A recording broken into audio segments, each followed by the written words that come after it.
Welcome to our big match tonight, the second match live from Stamford Bridge, coming to you from Stamford Bridge, 200 miles away from where I am at the moment in Deep West Yorkshire, where I've just seen Spurs beat Huddersfield 2-0. This is JB, John Stuttard here with you, bringing you full match commentary of the sequel to earlier on in the week, where Chelsea came from behind, you may remember, in the Carabao Cup tie in a dramatic finish to beat Liverpool 2-1 and then 100% start to the season.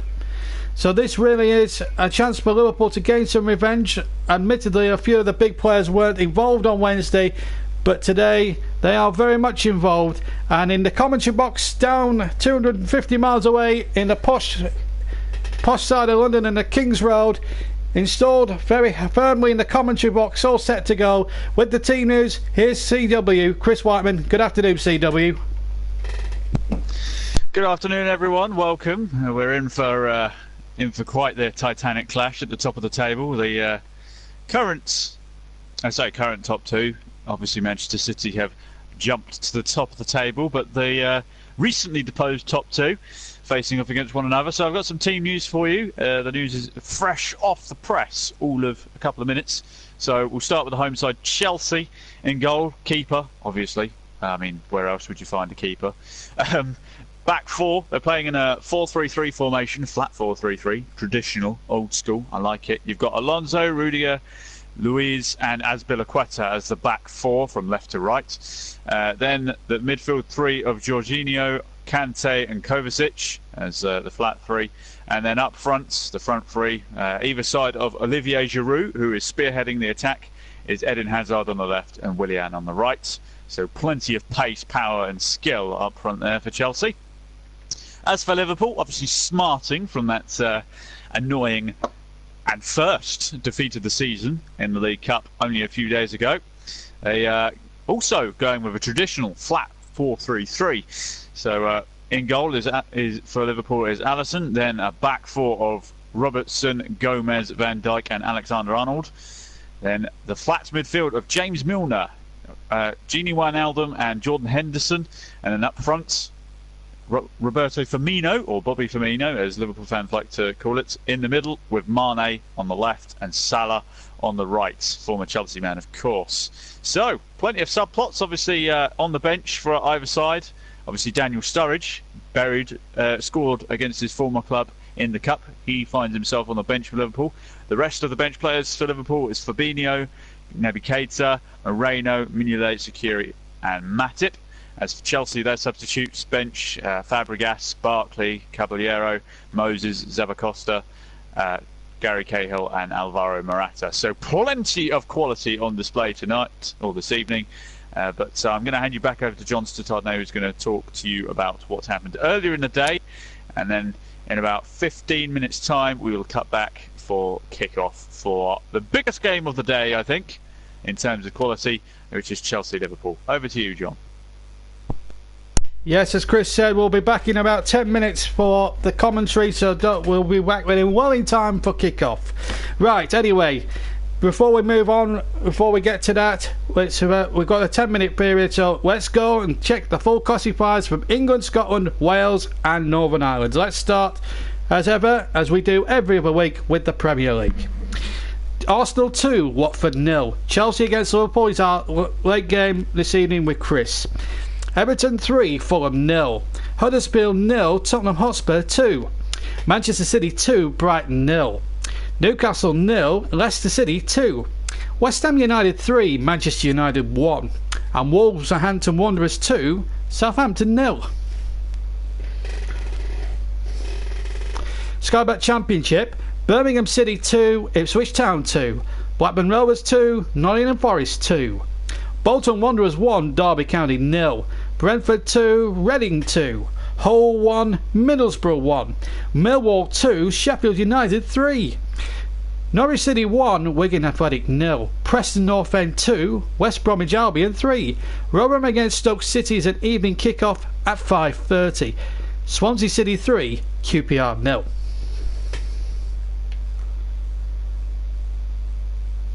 Sky Bet League 1. AFC Wimbledon 2, Oxford United 1. Bradford City 0, Bristol Rovers 0, Burton Albion 0, Scunthorpe United 0, Coventry City 1, Sunderland 1, Fleetwood Town 1, Barnsley 3, Luton Town 2, Charlton 2, Peterborough 2, Blackpool 2, Plymouth Argyle 2, Doncaster Rovers 3, Rochdale 1, Portsmouth 3. Shrewsbury Town against Gillingham is currently still in progress. The scoreline there 2-2. Walsall 0, Accrington Stanley 1, and Wycombe Wanderers 2, Southend United 3. Skyback League 2, Carlisle 0, Stevenage 1, Cheltenham 0, Lincoln City 2, Colchester 1, Bury 2, Crawley Town 3, Yeovil 1, Grimsby Town 1, Morecambe 2, Macclesfield 1, Forest Green Rovers 1, Mansfield 4, Northampton 0, MK Dons 1, Tranmere Rovers 1, Newport 4, Cambridge 2, Notts County 2, Crewe Alexandra 1, Port Vale 1, Exeter City 1, and Swindon Town 0, Oldham Athletic 0. The Vanarama National League, AFC File 3, Braintree 0, Boreham Wood 2, Harrogate Town 4, Bromley 2, Halifax Town 2, Dagenham Redbridge 1, Ebbsfleet 3, Dover Athletic 0, Barrow 2, Gateshead 0, Eastleigh 1, Hartlepool 1, Aldershot 1, Aberdeen Waterlooville 0, Solihull Moors 1, Lake Norrian 0, Sutton United 1, Maidenhead 0, Salford City 3, Maidstone 1, Chesterfield 1, and Wrexham 1, Barnet 0.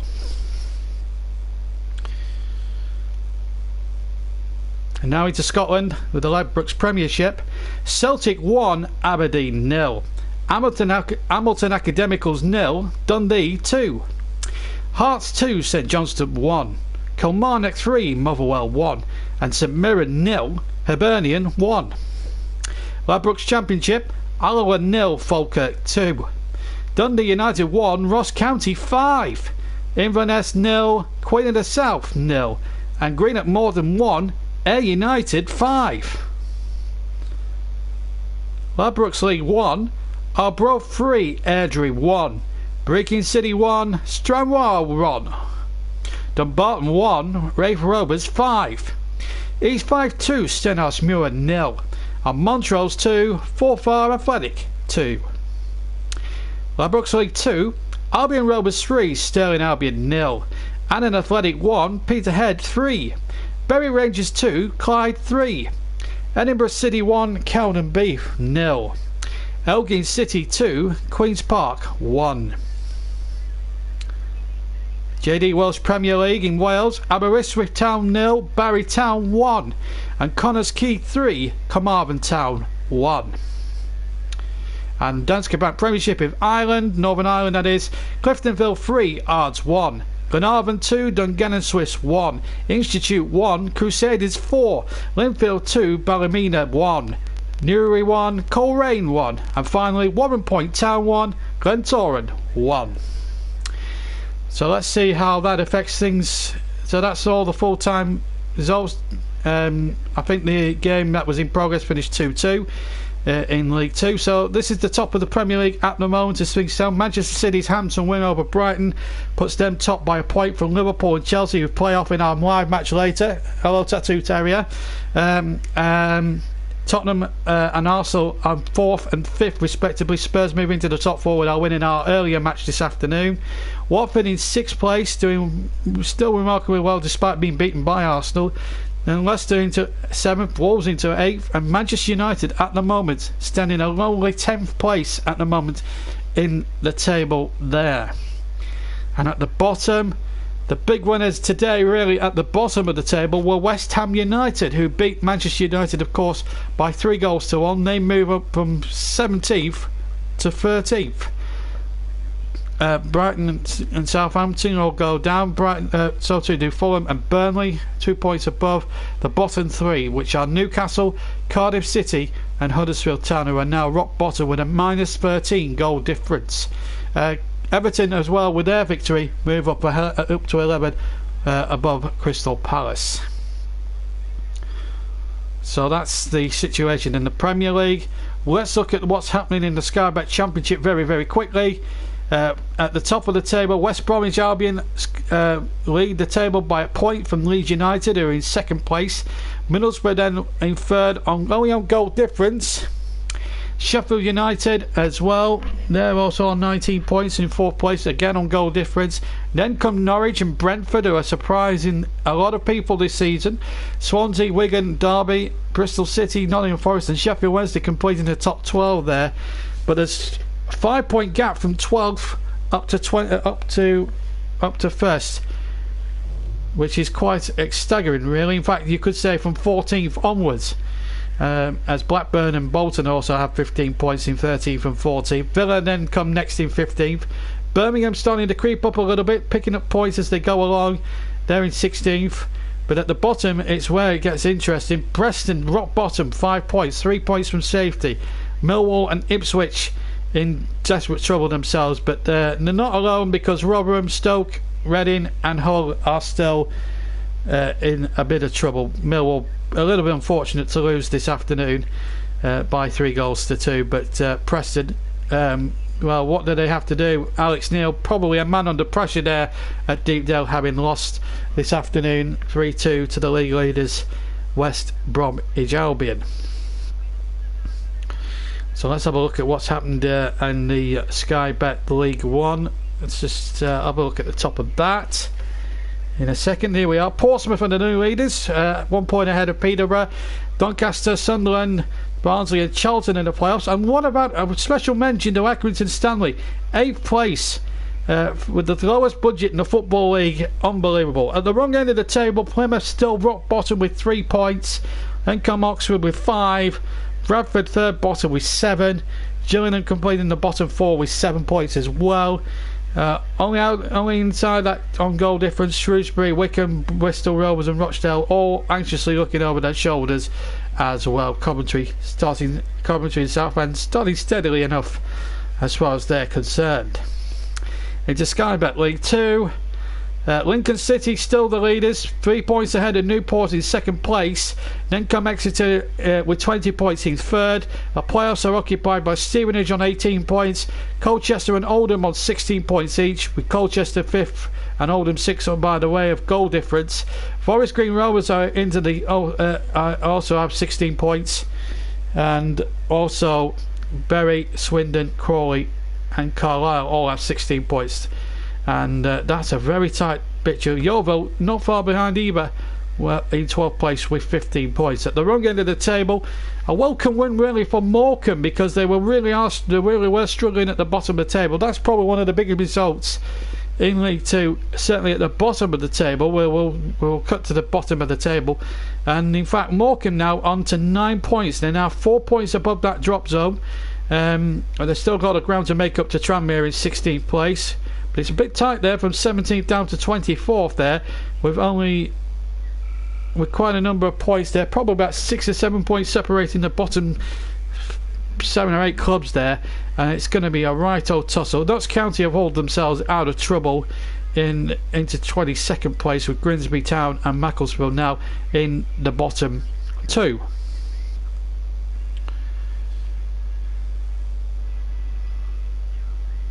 So I'll try and cut to Scotland if we can.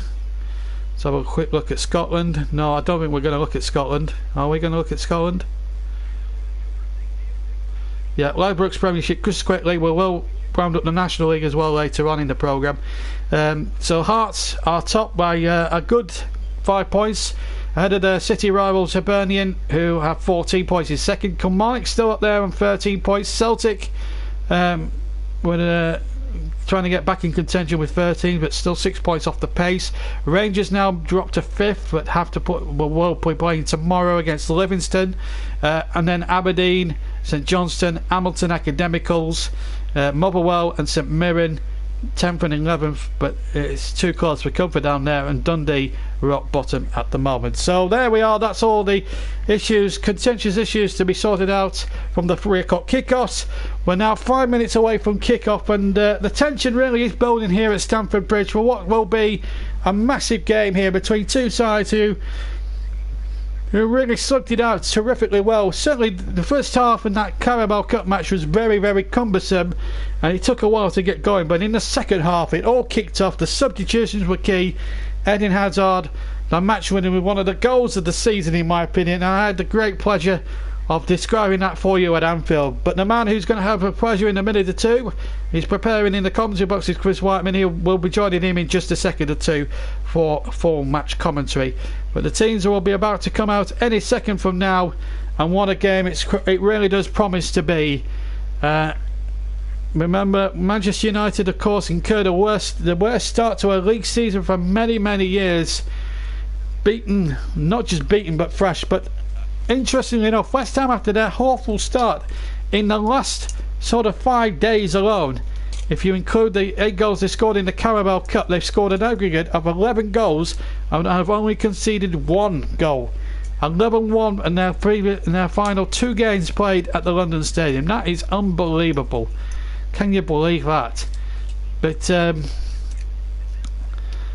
we are almost set for what could possibly be an absolute superb game of football. We're ready to go. So the teams, I think, are about to enter the field, and it's a good time to join for the second time this afternoon, and I hope he enjoys it, because it's going to be a great game. Our big match commentator Chris Whiteman, and it's over to CW at Stamford Bridge in time for the kickoff. The team's coming out. It's over to Chris Whiteman in the commentary box. So here we go then. The atmosphere at Stamford Bridge is absolutely raucous. Obviously the Chelsea fans, buoyed by that victory in the League Cup the other day, they'll be hoping for a repeat here this evening. So let's quickly go through the teams again. As I said, both teams rocking the 4-3-3 formation. Kepa in goal for Chelsea, obviously. Then you've got the defence of Azpilicueta, Rudiger, David Luiz and Marcos Alonso as a sturdy back four. Then the midfield 3 of N'Golo Kante, Jorginho and Mateo Kovacic. And up front, the front 3, Willian, Olivier Giroud and the goal-scoring hero of previous meeting, Eden Hazard. As I said, lining up in a 4-3-3 formation, both teams. As for Liverpool, we'll go through their team as well. In goal for them is Alisson. Then you've got the back 4 of Alexander-Arnold, Virgil van Dijk, who passed a late fitness test, Joe Gomez and Robertson as the back 4. Then the midfield 3 of Henderson, Wijnaldum and James Milner. And up front, Mo Salah, Roberto Firmino and Sadio Mane. So, interesting stat for you. Since it's been... these two teams are very much on a level with each other. Since May 2015, both sides have won this fixture twice in all competitions. The rest have all been draws. So that's 2 victories for Chelsea, 2 victories for Liverpool, and 4 draws. So nothing really separating these two sides in modern times. That's as we're getting ready for kick-off. As I said, the atmosphere is absolutely raucous at Stamford Bridge. Not a lot of people would have expected Chelsea to have quite the start they've had. They're right up there, as I said. They recently deposed top 2. Chelsea getting off to 100% starts, although they did drop points against West Ham, but still undefeated in the league. And of course, the only team this season to defeat Liverpool over the space of 90 minutes. I mean, even if it wouldn't have gone to extra time in the League Cup anyway, due to the new rules, meaning they no longer go to extra time.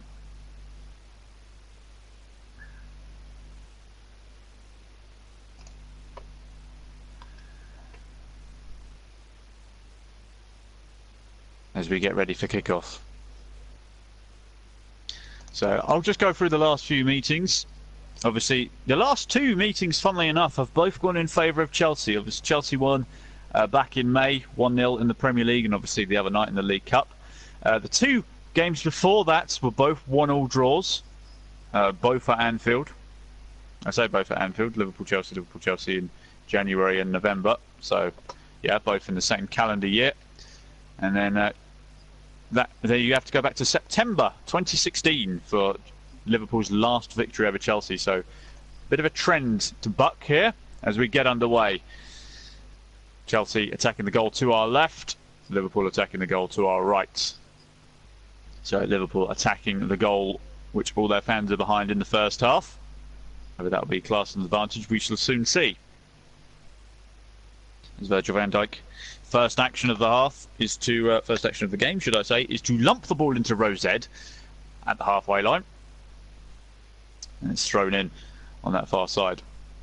Here's Hazard trying to stick a foot in. Mo Salah picks it up in the centre circle, plays it back to Wijnaldum. Wijnaldum chips it back over to him, and Alexander-Arnold is bombing down this right-hand side, but his cross finds David Luiz, which is hooked away, but Wijnaldum picks it up and gets it back to Alexander-Arnold, who chips it into the middle of the park, laid off by Firmino to Mo Salah. Mo Salah quickly trying to get things going, but it's cut out by N'Golo Kante, no less, who's now trying to blast his way past Firmino.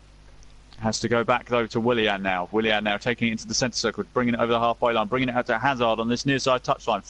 Incredible pace to the beginning of this game. Puts it back inside. Now it's Marcos Alonso on this near-side touchline, just on the byline. Hazard back to Jorginho. Kovacic. Jorginho just exchanging possession with each other. Now Hazard trying to cut inside, trying to get it across to Willian. Willian being closed down quickly by Mane, flicks it to Kante, who switches out to the far side as Azpilicueta, who's captaining the Chelsea side tonight. Ball is switched back to this near side left-hand touchline. Marcos Alonso lays it off to Hazard. Hazard getting up ahead of speed, running at Trent Alexander-Arnold. Got to the byline, but he's forced to turn back on himself. Plays it back to Alonso. Alonso back to Kovacic. Hazard. Kovacic again, switching the play to the opposite flank again. Liverpool just on the back foot to begin with. Willian trying to dink it into the box, but it's headed away by Virgil van Dijk. Only as far as Jorginho again. Gets it back out to Azpilicueta, who's taking the ball off the pitch as the linesman's flagging. It's gone out for a throw. A bit of a reprieve for Liverpool. Just need to get their foot on the ball. Game starting at an incredible tempo. There's Mauricio Sarri just taking some notes. Sat next to his assistant, former Chelsea legend, Gianfranco Zola, whose former team that he managed in the Premier League, West Ham, dispatched Manchester United emphatically earlier today with a 3-1 victory. Trent Alexander-Arnold now on this near side, tries to play the ball forward, but it's cut out by Hazard. Or I say cut out, he got a touch on it, and it ended up going back through to David Luiz. Now Alonso, just on the halfway line, chips back inside towards Jorginho, but the ball is won back by Wijnaldum, but Jorginho is back on it straight away, gets to Hazard on this near side touchline. Referee waved advantage, which is now gone, and now Joe Gomez building from the back, a long ball over the top looking towards Mo Salah. David Luiz gets a boot on it, but it drops to Firmino on the edge of the box, looking for winger on the far side, but Mo Salah is picking up the pieces, and now the ball is on that far side with Robertson. Plays it back to Jordan Henderson. Henderson now, Wijnaldum, Virgil van Dijk in the middle of the park in the centre circle. Now Henderson picks it up to Van Dijk again, gets it to Robertson on that far side touchline, drives past Willian. Willian catching up with him though, and Robertson just running out of pitch, well shepherded out by Willian and Azpilicueta, both of them doubling up on him. As donning a almost claret Liverpool hat. Interesting choice of colour there, Jurgen. I like it. It's not quite so sunny in South London today to wear a hat, I don't think, but I suppose it's Jurgen Klopp's style, isn't it? Kepa gets it out wide to Alonso from a short goal kick. Alonso tries to play it forward, but it's cut out brilliantly by Alexander-Arnold. It's fallen to Mo Salah on the edge of the box. Left-footed strike, but it curls straight into the grateful arms of Kepa, who, well, he'll be delighted that it went straight to him. It was almost, it deflected awkwardly off N'Golo Kante and just fell nicely for Mo Salah, but he just couldn't quite get the purchase right. And Chelsea fans sighing with relief as the goalkeeper throws it out. Eden Hazard now on the ball, driving forward, gets it towards Willian. Willian almost got onto the edge of a through ball. Chelsea fans shouting about Alisson's feet being outside the area, but the ball was not outside the area. As long as the goalkeeper's hands and ball are on the line or in the box, it will not be classed as handball. So pipe down, Chelsea fans. I am a goalkeeper. I know that law inside and out. Believe me, I've had that shouted at me plenty of times in Sunday League. Anyway, enough about me. Back to Chelsea, who have the ball in their own half with David Luiz. I'm going to need a lot of water the way this pace is going right now. It's going to be mental.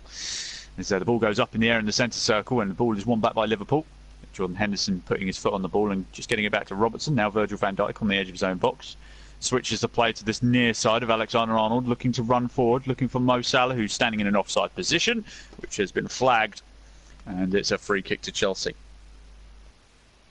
We're only 5 minutes in, and I'm already tired. This is mad. Matip. Not Matip. Gomez. Sorry.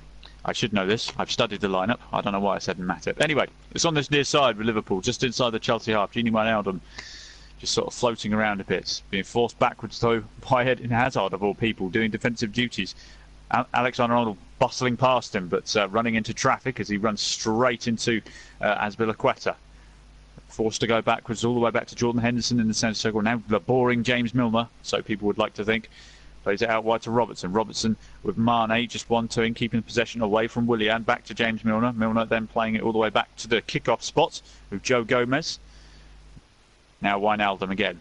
Back to Virgil van Dijk, just on the halfway line. Plays it back to Robertson, who's hugging that far side touchline, looking for options to play forward. James Milner's made a bursting run, but he's lost out to Rudiger. Looking for a high foot there, perhaps. But appeals going up. Referee saying play on. Almost a boot to the face, but we're playing on as Chelsea win the ball back. And Eden Hazard bringing it over the halfway line now, heading to this near side. Still going. Chance perhaps for Olivier Giroud to cause all kinds of problems. Giroud finds himself on the wing, lays it off to Hazard, who's more qualified than him. Giroud trying to backheel to Eden Hazard. The ball's rebounding about in the box, but Liverpool just about clearing their lines, and Jordan Henderson calmly gets his foot on the ball, plays it out wide to Robertson, who's getting up ahead of steam, plays it inside to Roberto Firmino in the centre circle, plays it out wide on that far side to Mane, who's almost tripped over on his own shoelaces, but kept hold of the ball. Enough time for Rudiger to come across and win the ball back, though. That vital second of him trying to regain his footing gave Chelsea time to get back, and now Chelsea looking to build from the back. Marcus Alonso on this near side, being followed by Mo Salah. Fortunately not running down the wing. Although Sadio Mane has stayed on the floor after that robust defensive action by Rudiger. Did really well there to win the ball back. So Chelsea eventually put the ball out of play, much to the annoyance of the Chelsea fans, who are not quite as sympathetic.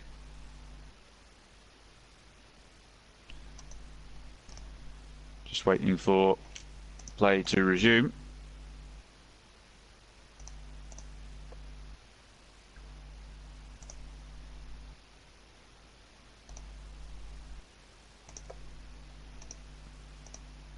Apologies for the lack of commentary. My screen appears to have gone dark. We shall sort that out in just a moment.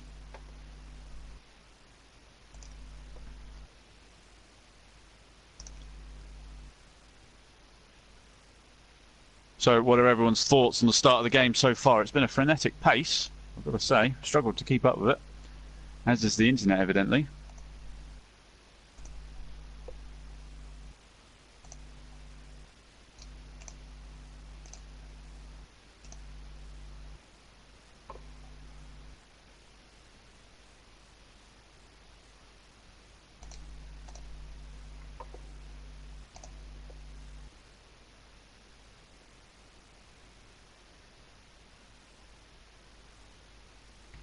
My apologies about the delay in the commentary. We shall sort this.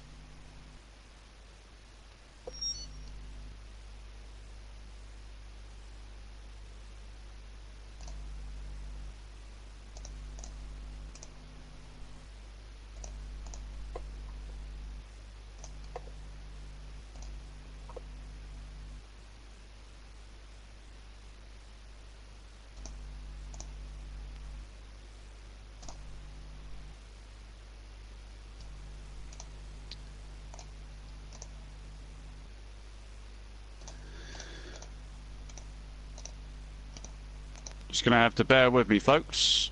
It's the perks of running on a budget.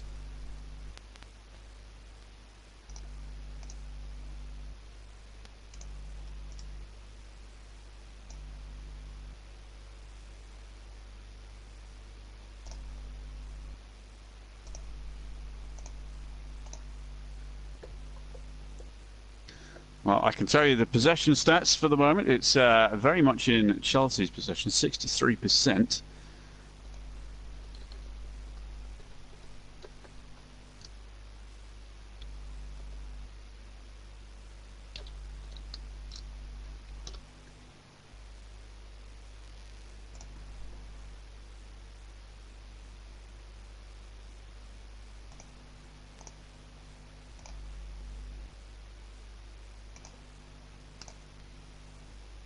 And there we go, we're back in action. Apologies, we went blank for 3 minutes, but the score is still 0-0. We're back. And with, ironically, Chelsea in possession in their home box with Kepa.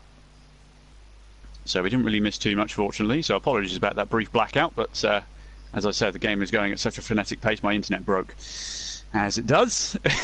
But as we get Eden Hazard on the ball, just inside the centre circle. Tried to play it forward to Kante, who was marauding forward like a nutcase. And, well, I don't know. He doesn't score many goals, but we've never really seen him in the opposition box very often, as the ball is eventually played all the way back to Alisson, donning a bright pink goalkeeping kit. Not something you would see me in. And, well, maybe he didn't get a choice. I'd much prefer the bright green that Kepa is wearing for Chelsea, as he's received the ball. Now David Luiz just inside his own half, slowly bringing it forward. Though pass it off to Rudiger, who's just to the right of him. Not really high pressing, although Liverpool just giving enough space for him to get a pass through. But it's immediately gone straight through to Liverpool defence and it's come straight back to Rudiger. Now it's Azpilicueta just on that far side touchline, going all the way back to his goalkeeper Kepa. Liverpool pressing a little bit more now, as Roberto Firmino and Mo Salah are both causing problems for Chelsea. They're not really having much passing options, where it's resorting to Kepa to have to try and launch it long towards Marcus Alonso, who again is hugging the touchline. Wins the header wonderfully down to Willian, and now Chelsea looking to break here. Eden Hazard now on the ball. His first touch let him down a little bit, but just about keeps it in play on this near side touchline. And the referee has pulled it back for a free kick to Liverpool somewhere. I did see a Liverpool player go down in the build-up there, but I didn't think there was much in it. Have a look again. So Willian flicks it around the corner. Jorginho plays it over the top, and it's Joe Gomez who went over as Willian was running past him, much to the annoyance of Sarri, who is now launching a tirade of not abuse, I would imagine, wondering what on earth the referee was doing with that call. But there you go. Joe Gomez and Van Dijk just keeping the ball between them as Van Dijk launches a long ball to the near side touchline of Mo Salah. Wonderful first touch, flicks it on to Wijnaldum, who is pushing forward, who turns inside and now drives into the middle of the park, just inside the Chelsea half. Now it's Robertson on the far side, getting it forward. So getting the ball straight back. Now Gini Wijnaldum. Here's Joe Gomez on the kick-off spot, gives it to captain Jordan Henderson, who gives it straight back to Gomez. Gomez now looking for the long ball towards Mane on that far side touchline. Hasn't got many options, so little options, in fact he was stood offside as the linesman's got his flag up. Let's have a look. How close was it? It was fairly obvious. Stood in two different colours of grass cutting. Chelsea groundsman will be proud that he effectively made the linesman's decision very easy with the way that the pitch is laid out there. Ball goes all the way back to Chelsea goalkeeper Kepa. Gets it out wide to Azpilicueta on that far side. Now inside to Jorginho. Jorginho looking for a ball forward towards Giroud, but it's won back by Virgil van Dijk, who plays it deep into the Chelsea half. Now it's laid off to Sadio Mane, who has a shot, but it flashes a long way wide. One of those balls played forward by Azpilicueta. Van Dijk seized upon it and immediately plays in Roberto Firmino, who can cause all kinds of problems. Laid it off to Mane, who just lashed at it, and he scuffed it with the outside of his boot, and it was nowhere near the target. Chelsea gets back underway, short goal kick, and then Kepa immediately gets it back. Roberto Firmino is pressing quite high up the pitch, forcing him to play it immediately, and Rudiger running out of time and space, almost loses it out, but manages to get the ball to Kante, who manages to flick it inside. Then tried to play it forward towards Hazard, who had the afterburners on, but so did Gomez and Van Dijk. Good luck trying to get through that brick wall. Ball's now played to this near side with Alexander-Arnold. Plays a long ball over the top towards Mane, but it's headed away by Rudiger. Kante in possession now in the centre circle. Plays it forward to Eden Hazard, who's switched wings. Just 1-2s it with Jorginho. Gets fouled from behind. Little trip by Roberto Firmino. Nothing given. Well, nothing given in terms of card. It was a foul given. Just a little clip, enough to make him hit the deck. Hazard milked it for as much as it was worth. 15 minutes gone. Chelsea 0, Liverpool 0. As Chelsea take the free kick short. David Luiz and Rudiger just exchanging passes in the centre circle. Long ball being played forward by Rudiger. It's going to be picked up by Alexander-Arnold on this near side byline. Hacks it forward, but it's only gone as far as Kovacic. Kovacic gets it inside towards Hazard. Hazard somehow keeps possession despite it being contested by Gomez and Mo Salah. 1-2's it with Jorginho. Now Marcos Alonso on this near side. It's Kovacic. Plays it inside. Quick passing by Chelsea. I'm struggling to keep up. Willian now driving, cuts inside, looking for a shot perhaps. Runs to the middle of the park.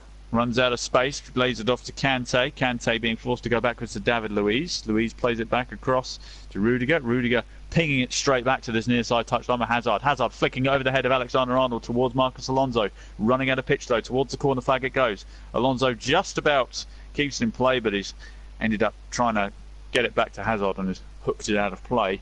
Not deliberately. Chelsea calling for a foul on it, but no foul given. Especially in front of all those Liverpool fans, giving him plenty of encouragement to get up. Except I think it was in a more colourful fashion. Alexander-Arnold with the throw on this near side gets it as far as Firmino, who flicked it on, but couldn't get it to a red shirt, and it's back in possession with Kovacic. Kovacic battling away with Wijnaldum, who comes out on top. Henderson immediately spraying it out into the space on that far side with Robertson. Robertson getting on his bike almost. I say these are funny visualizations, I suppose. Robertson getting on his bike on that far side. That's how much space he had. He had enough time to get a bike and get on it and head up the wing, only for him to give it straight back to Virgil van Dijk, who's given it back to his goalkeeper Alisson. Wijnaldum's dropped deep to provide an outlet, although he's being challenged by Hazard, so much so that he's had to go back to Alisson. Here's Virgil van Dijk just on the edge of his own box, lumping a long ball forward towards Sadio Mane. Can't win the header though, as Rudiger is a much bigger man than him, who wins it easily. Tries to flick it forward, Rudiger, but it's cut out by Wijnaldum. A lot of intercepted passes going on here. Gets it forward to James Milner. Milner has somehow found Mo Salah in the centre of the box. He's got it to Roberto Firmino, who has a shot. It's blocked by David Luiz. The ball fell kindly almost to Mo Salah, but it was hoofed away by Rudiger, I think. It's Roberto Firmino having words with David Luiz for whatever reason, which I think has gone for a corner to Liverpool. James Milner, despite falling over, managed to find Mo Salah, who laid it off to Firmino, had a shot, and then I think Roberto Firmino was trying to say he was pulled, and David Luiz said, you literally touched my arm and fell over, get up. As James Milner is going to take this corner on this near side. And both his arms up in the air, ready to take this corner.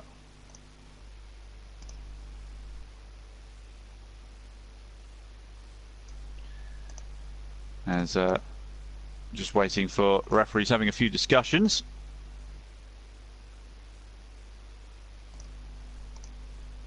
We have a few players, a lot of pulling going along in the box as we're just looking at a replay.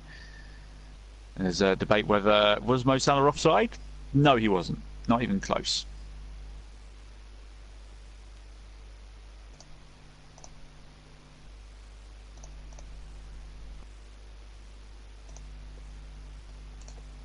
James Milner getting ready.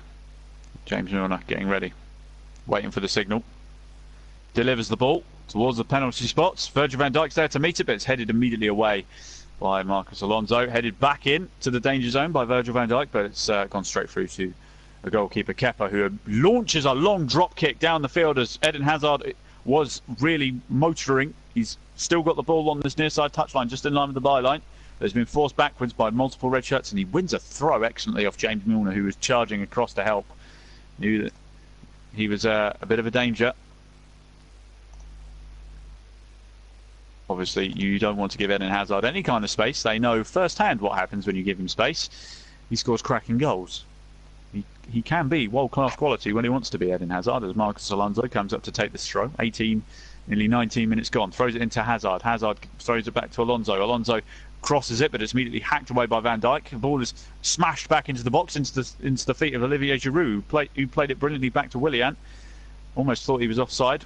Hazard plays it back to Alonso, who has a second go at crossing it, but it doesn't get as far as Joe Gomez.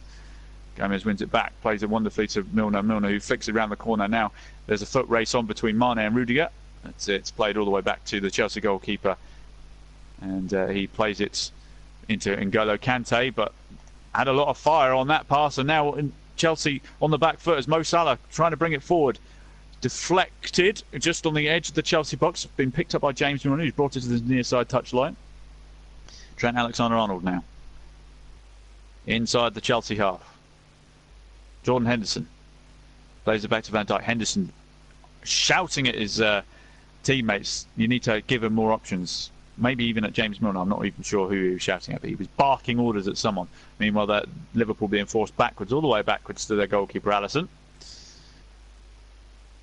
who has the ball in his box, lumps it forward, looking for Robertson, who leaped but couldn't quite get his head on that. He's gone out for a throw just inside the Chelsea half on that far side. Ball's immediately thrown back to Rudiger. 20 minutes gone. Chelsea 0, Liverpool 0. Game just slowed a little bit. It's good. Get a chance to catch my breath. David Luiz just holding on to the ball at the moment. Pings the ball out to that far side with Azpilicueta, who's going to be challenged by Mane. Immediately plays it back to Rudiger, who's got acres of space in his own half. David Luiz back on it again. Looking for a long ball over the top towards Kante, who's gone forward. Gets it to Willian on that far side touchline. Kante on the overlap. Willian doesn't use him. Eden Hazard's free on this near side. No, he's not, because the ball didn't even get to him. It was cut out by Joe Gomez. And Joe Gomez now with a long ball across the floor to this near side touchline with Mo Salah motoring. He's got inside the box, cuts inside on his left foot, tries to play it inside to Firmino, but it's gone straight through to the goalkeeper. And Chelsea get away with that one.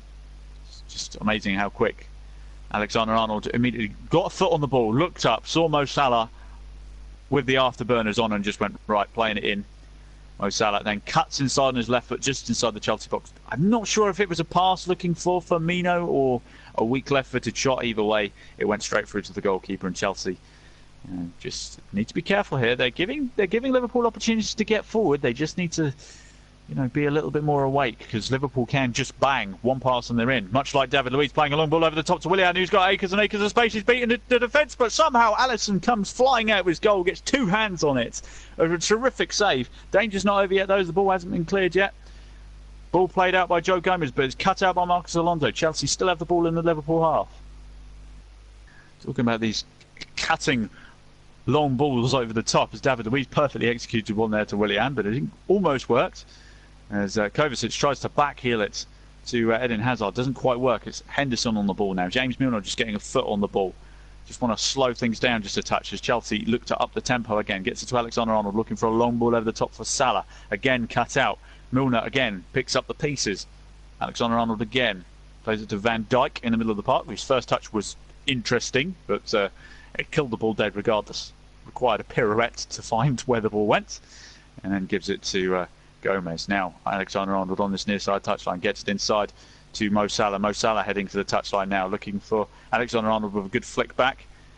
A good flick by Firmino to get it back to Mo Salah on this near side touchline. Back to Alexander-Arnold, more in the centre of the park. James Milner is now occupying the right back spot, looking for a cross perhaps. No, cuts inside onto his left. Still unchallenged, James Milner flicks it towards Roberto Firmino, who was heading for the byline but just ran out of pitch as he slides into the advertising board trying to keep it in play. Good build-up play by Liverpool there, just lacking that final cutting edge. As we're looking at a second view of that David Luiz. Perfect pinpoint pass, but Alisson came herring off his line. Perfect timing, got both hands on the ball, made himself wide and big, prevented the ball getting past him, and it was a wonderful save. Top save by Alisson. And that really, I suppose, is the difference between Liverpoolers of the past. Would Simon Mignolet or Karius been able to save that? We don't know, but Willian is a very accomplished finisher, so I don't think there's much you can put on him with that one. Chelsea gets back underway from the goal kick. Willian on the far side touchline being forced all the way back to Rudiger. Rudiger plays it inside to Kovacic as Liverpool close them down. It's gone out for a throw just in line with the edge of the Chelsea box. To Chelsea though. As Alisson, he's definitely shown his value. There's a good reason why Liverpool shelled out a lot of money on a new goalkeeper, because of moments like that.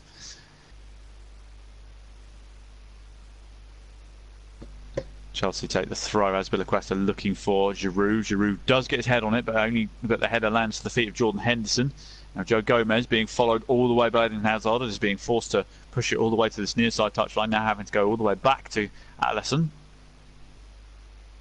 Just on the edge of his own box now, just venturing out a little bit perhaps as he's being closed down by Giroud. Dinks it forward towards Virgil van Dijk, who chests it down and then tries to chip it over the Chelsea defence, but it's cut out by Rudiger. Kante mops up the pieces and gets it to David Luiz. Just inside the Chelsea half. Hazard on a back heel to Kovacic. Gets a 1-2 off of Jorginho. And now Kovacic has put Eden Hazard in. Eden Hazard left-footed strike, bottom right-hand corner. Chelsea take the lead. Wonderful finish. It's that man again. Eden Hazard, left-hand side of the box. Smashes it left-footed into the bottom right-hand corner of the Liverpool net. Almost a mirror image of the previous goal against Liverpool the other night. And Chelsea find themselves 1-0 up, 25 minutes gone. It's Chelsea 1, Liverpool 0, and it is that man again, Eden Hazard, with the goal. Just wonderful stuff from Chelsea. They just a wonderful build-up play here. David Luiz just picks up the ball deep inside his own half, plays it forward to Hazard. Hazard backheels it to Kovacic inside the centre circle. He 1-2s it with Jorginho. Kovacic then plays a cutting through ball to the left-hand side of the Liverpool box. Hazard takes one touch, sets it onto his left foot, smashes it bottom right-hand corner. No chance for the goalkeeper, Alisson. It literally hits the side netting just behind the post. So it's in one of those unreachable spots for a goalkeeper. Alisson got a fingertip to it, but it was hit so well, there was nothing he could do to stop it.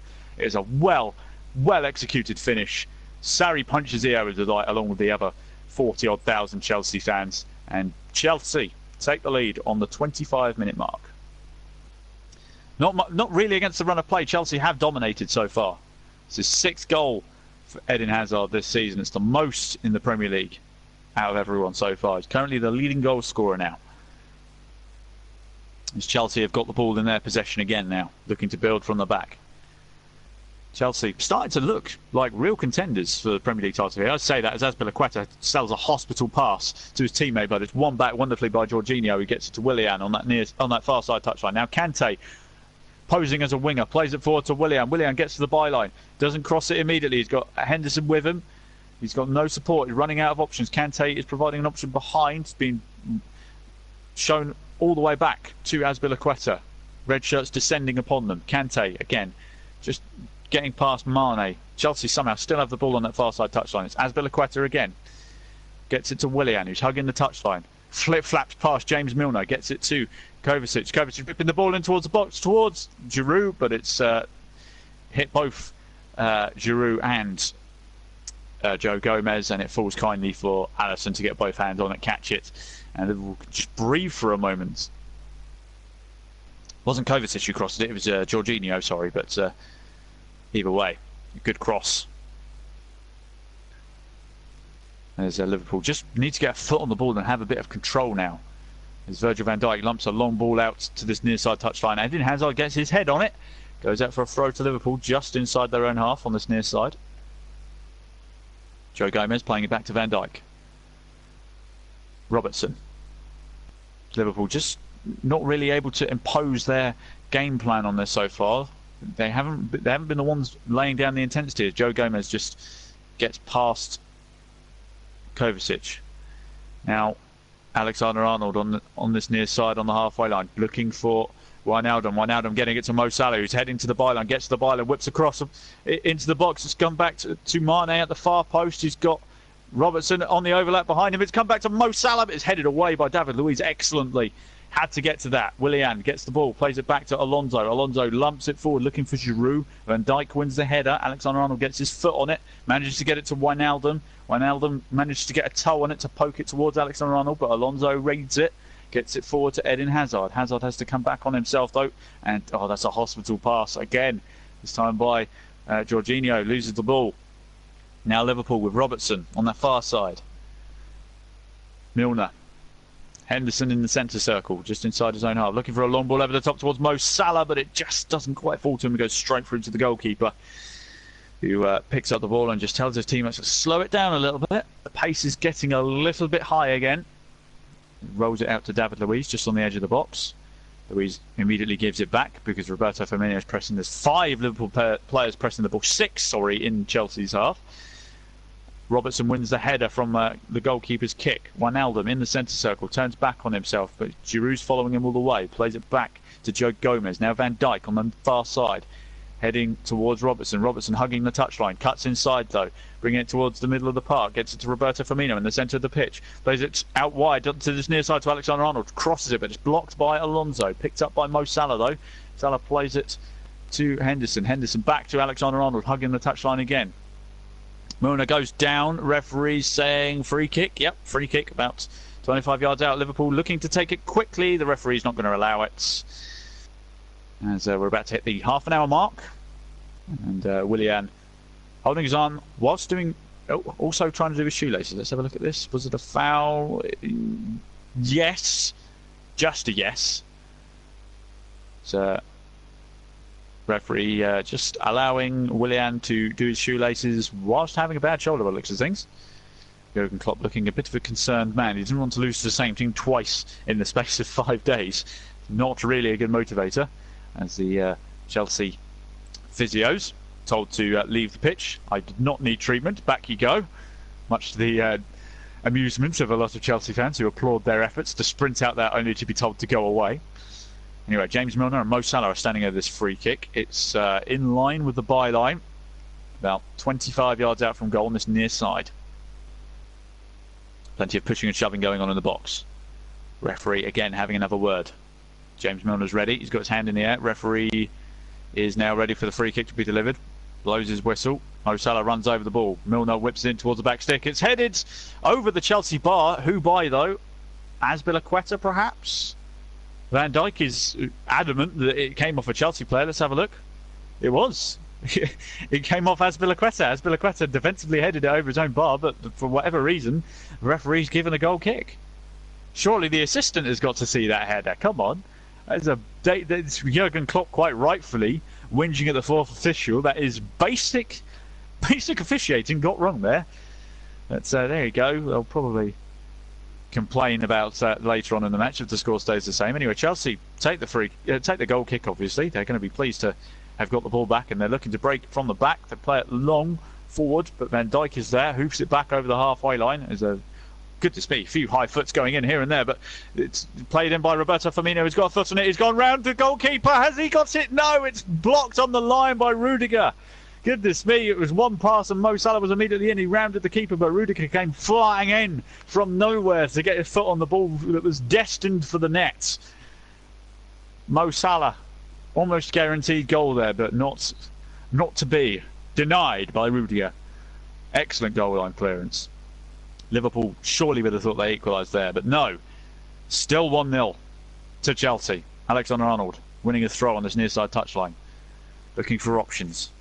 Forced to go all the way back to Go Gomez. Yes, that is his name from now on. As it's switched to the far side with Robertson. Robertson looking for James Milner, who tried to play the ball forward, but it's gone out for a throw on that far side. Tell you what, it was literally it was a bit of head tennis and high foot stuff going on in the middle of the park. And then all of a sudden, Roberto Firmino just flicked it through the Chelsea defence. He got round Alonso, rounded the goalkeeper, and then Rudiger came flying in out of nowhere with his right boot, getting a touch on it and preventing it going in the back of the net. Excellent defending from Rudiger. Now Chelsea looking to bring the ball forward on this far side touchline. Willian trying to get it into Giroud, but he's being well marshalled by Van Dijk. Ball's rebounding a lot in the middle of the park. Kante tried to get it forward. Van Dijk picks up the pieces. Goes down under a challenge. Still on the floor, is he? No, he's slowly getting to his feet. It's Liverpool retaining possession. Ball's gone all the way back to Alisson. Switches it to this near side of Alexander-Arnold. Just bringing it up towards the halfway line now. Plays it back to Joe Gomez.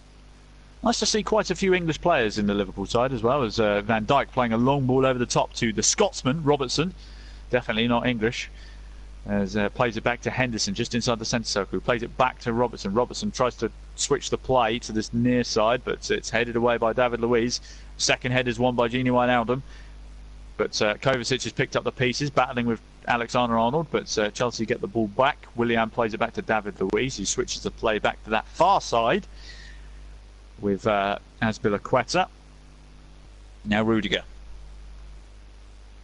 That goal line clearance could be crucial in the title race. You never know. We could look back at that moment and say that was the moment which won Chelsea the title. You never know. As Chelsea work their way up from the back, winning a throw just on the halfway line on that far side. 34.5 minutes gone as we enter the last 10 minutes of this first half. It's been an absolutely magnificent first half of football. It's been a high-tempoed game.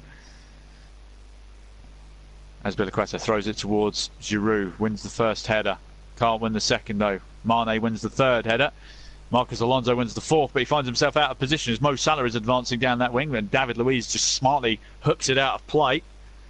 He doesn't want to be caught in a foot race of Mo Salah. Alexander-Arnold with the throw on the halfway line just throws it all the way back to Joe Gomez as Liverpool look to reset. Van Dijk heading towards the halfway line. Now Robertson lays it forward to Milner. Milner manages to get it back to Robertson. Now Joe Gomez again. Joe Gomez looking for the long ball over the top towards Mo Salah. Up against Marcus Alonso. Doesn't win the ball. Gone back to David Luiz, who hooks it out of play. Klopp catches it. Excellent catch, sir. And the ball's back in play straight away. Not taken by Klopp, obviously. That would be highly illegal in the game of football. It's gone all the way back to Alisson, who lumps it forward again towards Mo Salah, who's trying to get the better of Marcus Alonso, but he's doing a really good job at keeping him quiet. As Wijnaldum is going to take this throw just on the edge of the final third on this near side. Alexander-Arnold is now going to take the throw, throws it all the way back to Joe Gomez on the halfway line on this near side.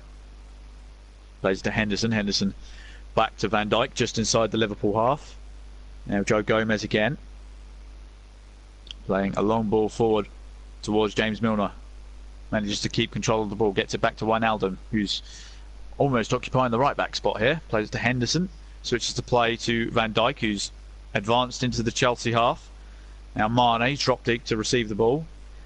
Here's Gomez again. Wijnaldum again on the halfway line on this near side. Back to Gomez. Chelsea just holding the line really well. Chelsea fans making their voices heard, singing away, as are Liverpool fans. They're certainly rising to the occasion as well, trying to spur their team on to try and get an equaliser. Henderson now on the halfway line. Milner 1-2s it, looking for a ball forward, but it's found absolutely no one, and it's gone out for a goal kick. Chelsea just holding the defensive line extremely well. Looking at another replay of that goal line clearance from Rudiger, he did extremely well. Mo Salah had run away, almost celebrating, because he thought that was destined for the goal, but Rudiger said no. Former Chelsea man, almost getting a goal against his former club. And then the goal, obviously, Kovacic with the wonderful ball through to Eden Hazard. One touch onto his left foot, bang, bottom right.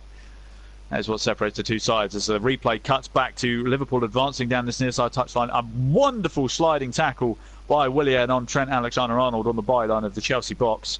Although Willian is rolling around on the floor, he might have felt the after effects of some studs. Let's see here. And, oh yes, he will be feeling that. Back four studs of Trent Alexander-Arnold's boots have gone into his leg. Not deliberately, he was trying to clear him, but he's ended up landing on him.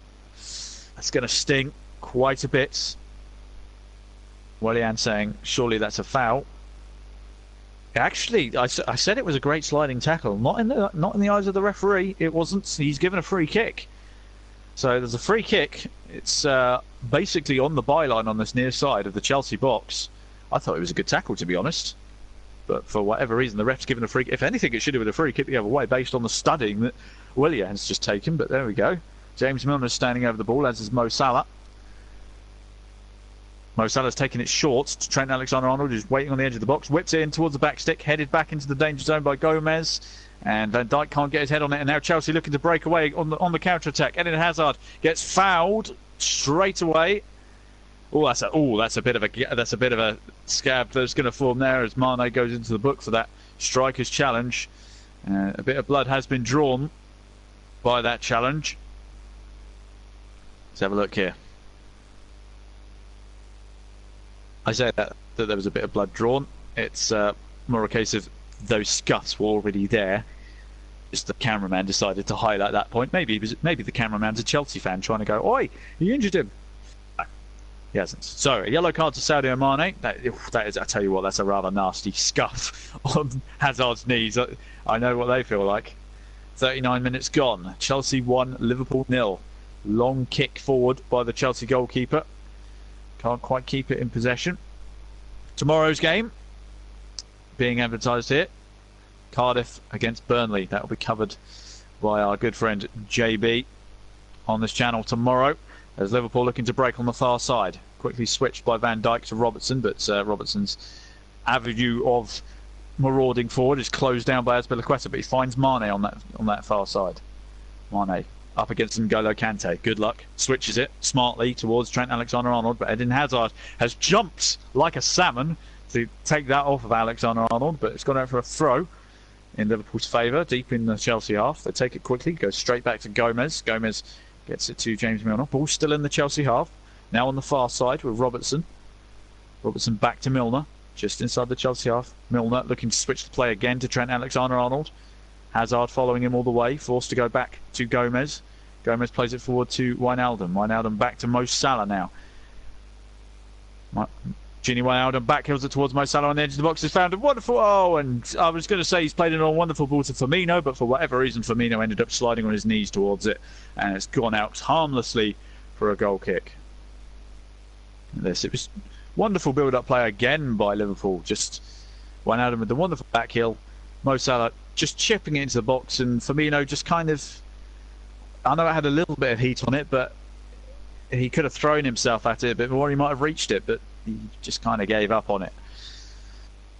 So we enter the last 4 minutes of normal time of this first half. It's been an intriguing encounter so far. As the goal kick goes long, Giroud wins the header again, but again, red shirt picks up the second ball. Now Wijnaldum bringing it over the halfway line to Salah. Salah back to Wijnaldum, advancing down this near side touchline, heading towards the byline, trying to get it inside to Firmino. Firmino tried to flick it back to Salah on the edge of the box. Henderson switching the play to Robertson. Robertson looking for the cross towards the back stick. Headed away by up and away by David Luiz. It's not gone very far. Has a second go at it. Falls as far as Robertson. James Milner battling for it on the edge of the box. Chelsea win it back now. Now Willian looking to get up ahead of steam. He's being followed all the way by Robertson. Robertson still battling with him. Willian has kept hold of the ball. Now it's Eden Hazard on this near side. Chelsea just getting a foot on the ball and slowing it down a touch now. Chance to counter-attack is gone, so they'll retain possession. Though Henderson flying in there, almost winning the ball back off of Jorginho, but manages to retain the ball. Obviously got a call from David Luiz. Luiz now bringing it over the halfway line, looking to play a long ball forward as far as Van Dijk, though, who cut it out. Chelsea got it back, though. Alonso gets it into the feet of Hazard. Almost loses the ball out to Henderson, but gets a second stab at it. Gets it to Kante. Kante back to David Luiz, just inside the Chelsea half. Ball forward towards Giroud. Willian with a wonderful flick to Giroud. Oh, just couldn't quite... Almost got themselves in a muddle there, Liverpool. As ball's gone back to Alisson, who was forced to lump it long as Giroud was descending upon him. Now on the far side, a bit of head tennis going on the halfway line as Roberto Firmino gets a foot on it on the halfway line. Gets it to Wijnaldum in the centre circle, bringing it over the halfway line. Mo Salah is hugging the touchline on this near side. Alexander-Arnold on the overlap. Flicks it inside towards Firmino. Firmino back to Salah. Salah tried to flick it towards Mane, but he just couldn't as Azpilicueta read it like a book and just chests it back to his goalkeeper in his own 6-yard box. Some wonderful football being played here, but the defending from Chelsea is just on another level right now. Just brilliantly read by Azpilicueta. Klopp just looking a little frustrated. It's Chelsea. They're a bit of a bogey team for Liverpool at the moment. As I said, they haven't won against Chelsea in quite a while now. As Kepa with the ball switches it out wide from his own box to Azpilicueta. Now Rudiger. Into the last 90 seconds of this first half now. Long ball forward, foul given against Giroud, who put Van Dijk on his backside. Van Dijk saying that's the third time he's done that. I've only actually seen that the once, Virgil. And if anything, it looked like you were sizing up an elbow, to be honest. So I would pipe down, fella. Anyway, Liverpool get the free kick. Wijnaldum now bringing it over the halfway line on this near side. Trent Alexander-Arnold on the touchline, advancing, looking for a cross towards Mane. Oh, it's fallen to Mane. Tries the bicycle kick, but it's gone over the bar. Ambitious effort by Sadio Mane. Quick cross in by Alexander-Arnold, and Mane with the acrobatic attempt That would have been quite the equaliser. But all the Chelsea players ended up leaving it, and Mane just went, well, why not?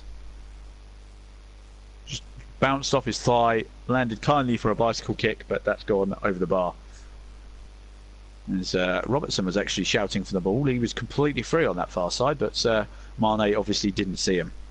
Here's Marcos Alonso into the last 30 seconds of normal time. David Luiz, long ball to that far side with Willian. Wonderful first touch, keeps it in play, plays it back over the halfway line to Azpilicueta. 1-2's it with Jorginho. Hazard, Kovacic, sorry, inside the centre circle. Here's Rudiger. David Luiz inside the Chelsea half. Just looking to get to half-time, their 1-0 lead intact. Jorginho plays it out wide to Azpilicueta. Just over the halfway line now to Willian. Willian trying to play a ball forward. 1 minute of added time has been indicated. Jorginho winning the ball back, and now N'Golo Kante. He's on his own on that far side touchline in a foot race with Virgil van Dijk. And that's gone out for... I don't know who that's gone for. Has it gone out for a corner? Neither the linesman or the referee were flagging or pointing. Looks like it's been given as a goal kick to Liverpool. Actually, that's a good call. It did. It got slide tackled onto Kante's foot, and it's gone out for a Liverpool goal kick. They've got all of 30 seconds to try and get the ball forward if they want to get an equaliser before half-time. Alisson with a big boot forward over the halfway line, looking for Mane. Mane can't get a foot on it, and it's gone out for a throw on the far side, and that will probably be that for the first half. Been an intriguing, high-tempoed encounter. Certainly been an incredible experience so far. Exciting, dramatic, plenty of chances for either side, but it's only the one goal. So the referee looks at his watch. Azpilicueta taking his time to take the throw. Referee puts the whistle in his mouth, blows for half-time. It is Chelsea 1, Liverpool 0. That 25th minute goal from Eden Hazard and that goal line clearance from Rudiger are what separates the two sides so far. That first 45 minutes was electric in both atmosphere and the football being played. But at half-time, it is 1-0 to Chelsea. So is there going to be a repeat of what happened on the League Cup fixture the other night? We shall see. Anyway, at the moment, it's advantage Manchester City, because ultimately they'll be ahead on goal difference of Chelsea. So Liverpool, I think, are the only team, if they win, would overtake City. So it's advantage City, essentially, in this fixture, so to speak. Although Chelsea would be right behind them. But, as I said, it's half-time. I'm going to hand you back over to John Stuttard for the half-time show, and I'll be back with you for the second half. Over to you, John.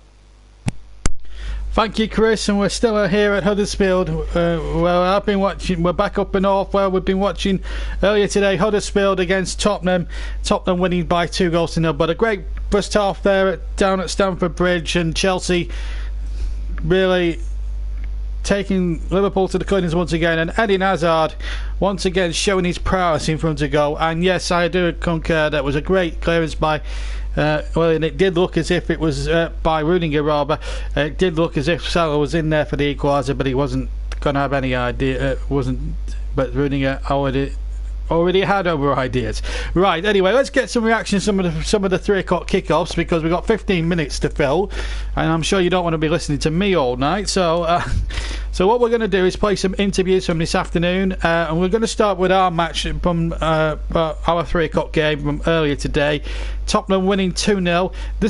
We're going to hear from David Wagner in a minute, but we're going to hear from Mauricio Pochettino, get his reaction. He's been speaking to the media after his win, after his team won 2-0 here at the John Smiths this afternoon. Well, Mauricio, what are your thoughts? A very good win, I would think. A very good win, very pleased. I think the attitude was fantastic, and of course it was a tough game. Again, a team that was desperate to win, that was so aggressive from the beginning, helping for the unbelievable fans. I think one of the best atmosphere that I find in England, and I think yes, it was so tough, and that is why we are so pleased to have 3 points more in the table today. Harry Kane scores your goals. He was also involved in a real physical battle all afternoon. Did that go too far at times, do you think? No, that is football. And of course, we are in a Premier League. Premier League is so aggressive, tough to play. Physical teams like Huddersfield always is difficult to play, but I think always is trying to play to try to win. I think it's normal action that happened this afternoon here. But you were a little bit frustrated. We saw you having words with the referee at the end. Was that about some of the decisions or fouls, or maybe fouls not given? No. Always it's so important to give opinion and receive the opinion of from them. Always the vision is completely different when you are on the touchline, when you are inside of the pitch. Now always is trying to build a good relationship with everyone, and it's so important to congratulate and of course to change and impression from the game. Some days you can't just play free-flowing football all the time. Some days the opposition don't let you. Was this a day to be patient and calm and take your time, because Huddersfield started well? No, I think it was the game was so difficult from the beginning, and we knew before to come here that they were going to be a very aggressive team because they were desperate to win, because they didn't start so well the season, but I am sure that they have a very good player, and of course with this atmosphere in this stadium, and of course a great manager, they are going to bounce back and start to get very good results. Jan Vertonghen, Moussa Dembele off at half-time. With those two and the others who didn't play today, what's the news regarding Barcelona? Squad game again. Look, today after 45 minutes we must make few changes, Sean and Moussa. We need to assess in the next few days, but football is always about the squad, and that is the the time. Always give the people that think like we think the reason, and of course today it was fantastic to see Harry Winks or Victor Wanyama playing 45 minutes and giving their best, and of course keeping the result, winning the games, and that is why it always so important that all the players feel that they are important. That was Mauricio Pochettino. They're talking with Guy Mowbray after a 3-0 victory. Well, David, what are your after a 3-0 victory over Huddersfield Town, whose manager David Wagner is also talking to the BBC's Guy Mowbray. What are your thoughts immediately after today's game? I don't know if I was or how often I was prouder than I was today about my team after a defeat. Today I think we really gave ourselves a go. We really tried, we fought, we really wanted to get something out of this game, and the performance I think was a good one. I think the atmosphere in the stadium speaks for itself. You very rarely find supporters who support their team like ours have done today. The atmosphere was incredible. If your team doesn't perform on the highest level, and this is what our guys have done today. Unfortunately, without goals and without points again. But I said this before, we have to make us independent from this circumstance, table points, goal stats. We have to be focused on the performance, and this was a good one, and I think sooner or later the reward will come. If the players perform like they do consistently in the last weeks in training as well, this is where we have to be focused on. Is that what gives you the patience? Because you're having to be patient to wait for this to happen. Yeah, absolutely. If the performance and the desire and the attitude is as good as it is in this dressing room consistently, then what will you do? What can you do? Win, lose or draw. This is what you have to leave on the grass, and this is what the guys have done. And they had chances. Of course, we were unlucky with this underside of the crossbar hit from De Potre, and the penalty, to be totally honest, maybe it was one, but a soft one. And on the other hand, there was a Chris Löwe foul, a clear foul. We can discuss was it inside or outside the box, but it was for sure a foul, and we didn't get a foul in this situation. So we are unlucky at the minute as well. What I said to the guys, and this is where I'm absolutely convinced about, still continue doing what you do. From the desire and from the attitude, the effort, stick together, and the reward will come sooner.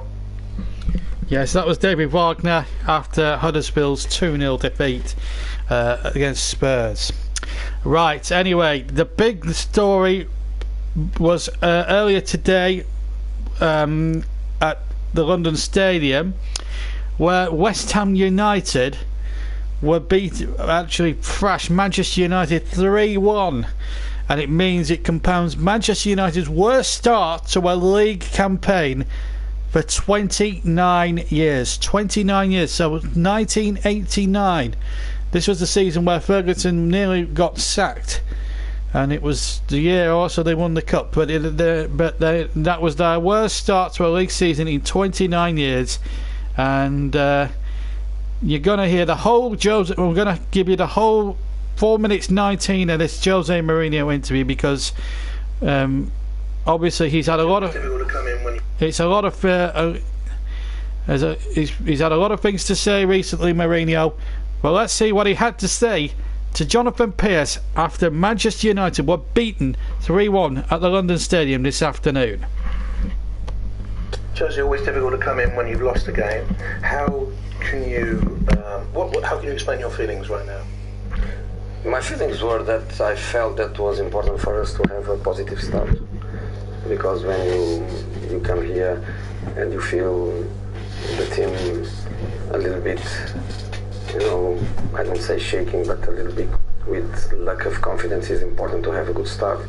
We had the worst possible start, which is to concede a goal, and to concede a goal that is an offside.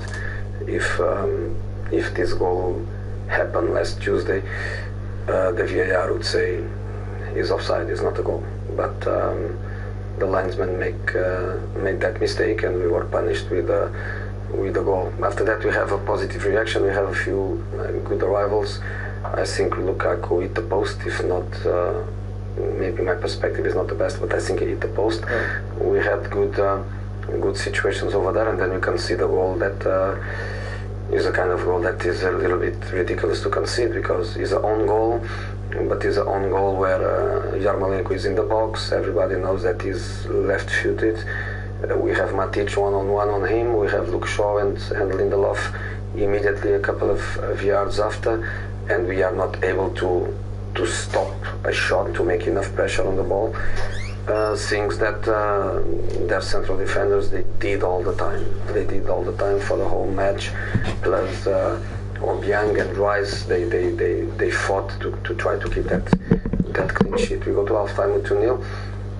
When we scored the goal with 20 or 20-something minutes to play, and the game looks like the tendency is the game come to our side, instead of the linesman mistake is the referee's mistake now, where clearly I could see 70 meters distance. Imagine the people in there. Zabaleta doesn't have an attempt to the ball. He doesn't see the ball. He goes only to the back of Marcus Rashford. It's a free kick, and then we concede the third goal that kills the game. Overall, then, do you think you could have got something out of the game? Should have got something out of the game? Yeah, I think so. During the first half, I had that feeling. Then with the 2-0, obviously, go to half-time with 2-0. You give some stability, you give some courage and some motivation, and you feel that one goal can give you that again. The goal happened, and then when the goal happened, you have 20-25 minutes to play. Obviously, you feel yes, but then a couple of minutes later, the third goal then kills the game. Having said that, some of the passing went astray today from players you wouldn't expect it to go astray from. Is that a confidence thing? You mentioned right at the start of the interview a confidence thing could be troubling at the moment. Yeah, when I always say that when you are winning matches and you are full of confidence, is the best vitamin that you can have. And sometimes you score goals, impossible goals, and something happened because you are just in that moment. When the moment is not the best, it looks like everything goes against you. Even today, we could feel exactly that. With one goal is an own goal. The first goal is the linesman mistake, and the third goal is the referee's mistake. Obviously, that you feel that negativity. So next match on Tuesday, the players they have to be brave. The players they have to be strong, and we have to try to have a better start than today, because when the team is a little bit fragile, the best thing that can happen is a good strong start. You substituted Paul Pogba. A lot of will be made of that in the next 2 or 3 days. Is it? I substitute Paul Pogba, I substitute Lindelof, and I substitute Anthony Martial. I understand that. Paul today was very frustrated when things didn't go his way. Do you think he's trying just a little bit too hard? Players can do that, can't they? He's trying hard. Yeah. Well, there you go. Reading to that, if you will, about Paul Pogba. Well, is he trying too hard? Is Marino trying too hard?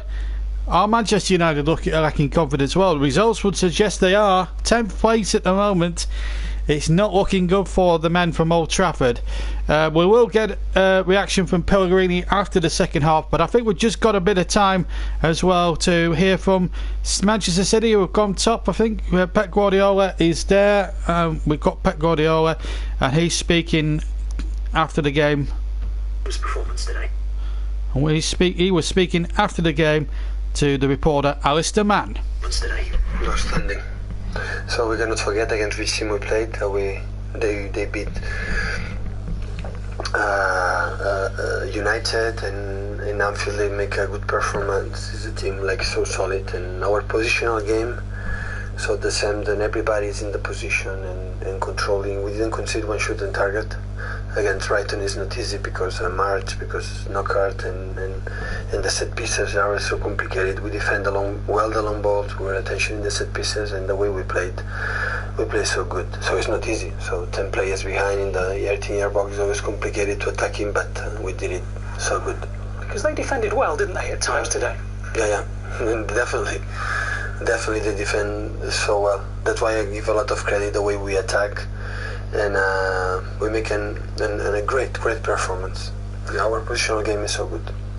The goal, the opening goal, occurred with them trying to push forward on the turnover. How significant is it that you were so decisive after that? Well, our idea is try to play the way we play, but of course, and there are situations in the first and second goal.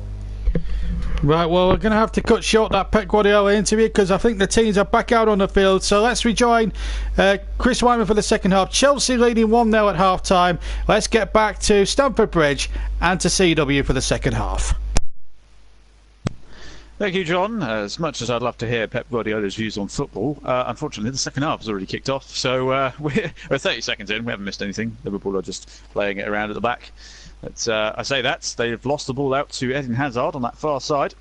Chelsea are taking the goal to the right now, whereas Liverpool are taking the goal to the left.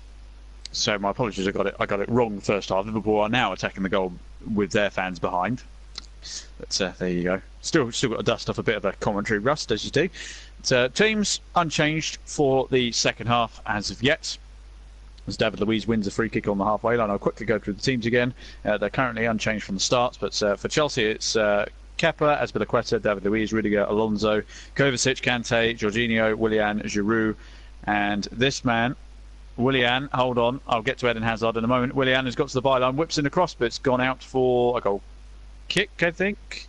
It's been given a goal kick, yeah, so finishing off the front three, I'll go for again Willian, Giroud, and Eden Hazard, who is the goal scorer so far today.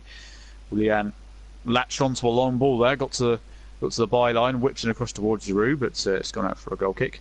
As for Liverpool, Alisson in goal, as Milner just lumps the ball forward. You've got Alisson in goal, you've got Alexander-Arnold, Van Dijk, Gomez, Robertson, Henderson, Wijnaldum, Milner, Salah, Firmino and Mane. As Robertson advancing down that far side. And not quite getting the cross in. It's come back to Jordan Henderson. Henderson now, Milner just inside the Chelsea half. Robertson again. He's come back to this near side in the left back position. Here's Van Dijk. Gomez in the centre circle.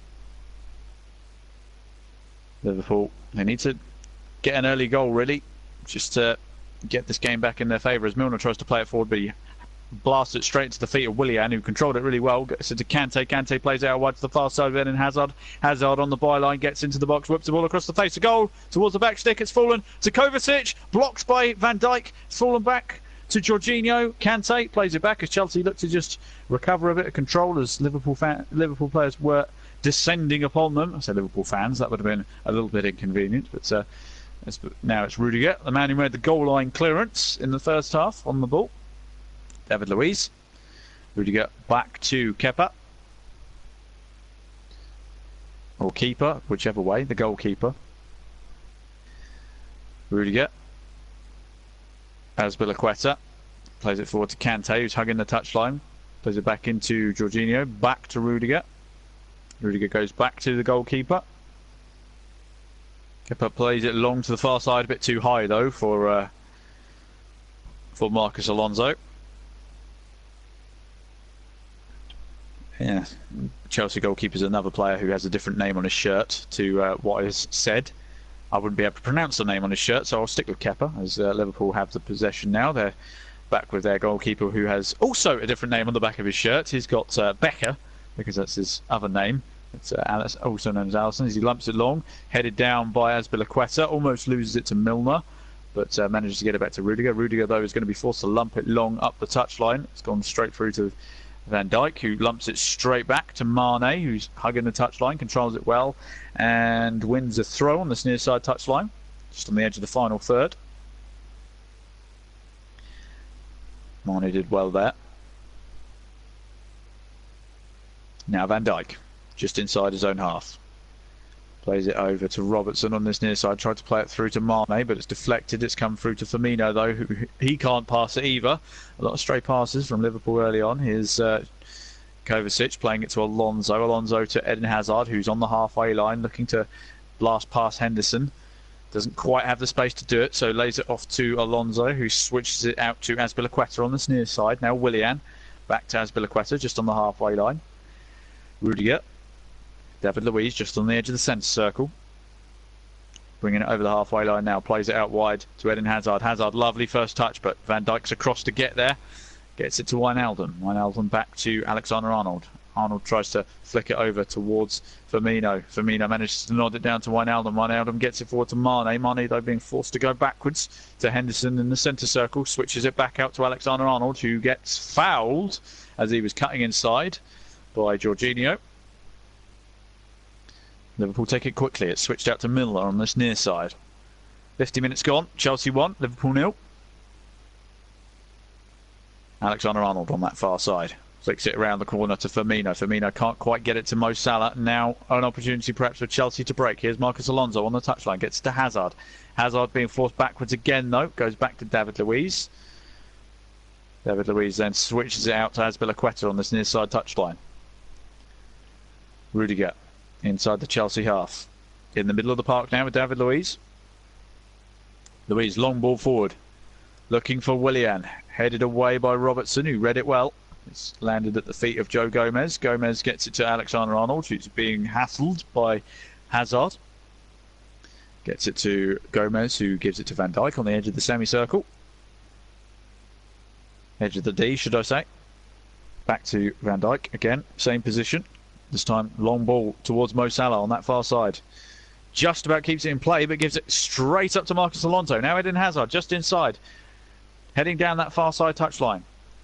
Up against Alexander-Arnold and Jordan Henderson. Can he cross it? 2 versus 1 in this situation. Almost 3. Tries to cross it, comes off Henderson, and now Mo Salah's on the ball. Just inside the Liverpool half. Plays it forward to Mane. Mane turns inside the centre circle. Looking to try and get past Rudiger. Was that a foul? Referee says no. Play on. As Giroud wins the ball back in the centre circle and leaves, I think that's James Milner in a heap on the floor. As Liverpool, they've still got a player down. It was actually Jordan Henderson who's on the floor. Jurgen Klopp looking very angrily at the referee, going, "Why didn't you blow up for a foul there?" Let's have a look. I don't know what's happened there, because he wasn't the one who was going with Giroud. Maybe he collected him in the bottom of his back or something. I'm not sure. As Klopp is angrily remonstrating with Gini Wijnaldum about his positioning. It looks like it anyway. Perhaps saying about he's not going on the overlap enough. At least that looks what he's indicating. Anyways, we look at this early opportunity for Hazard. Tried to get it to the back post, but James Milner was there. It was well read by the seasoned James Milner. Saw that play coming. Liverpool now have the ball back. James Milner, the man we just spoke of, on the ball. Gets it back to Alisson. Alisson lumping it long to that far side touchline, looking for Alexander-Arnold as Mo Salah hits the deck, but it's a throw to Liverpool as Marcus Alonso got the vital touch. They throw it all the way back to Gomez. Now James Milner just inside the Liverpool half. Plays it to Robertson on this near side touchline. Back to Milner. Switches it across to Van Dijk. Van Dijk plays it forward to Wijnaldum. Wijnaldum just looking for the chip out wide to absolutely nobody, and it's gone out for a throw to Chelsea, just on the edge, in line with the edge of their own box. Lack of communication going on here. The way that things are going, I would probably say Wijnaldum's in danger of being substituted based on what Klopp was heckling at him. Chelsea fans making a lot of noise now. Hazard battling away against three Liverpool players outnumbered as Liverpool win the ball back. James Milner plays it back to Robertson. Robertson being closed down by Willian. Gets it to Henderson though, who manages to get it to Wijnaldum now on that far side. Advancing, he's got Alexander-Arnold to his right. It's a bit heavy, but Alexander-Arnold, can he cross it first time? No, he can't, but it's gone out for a corner. Asked a little bit of Alexander-Arnold with that pass, but Marcus Alonso with a perfectly executed slide tackle.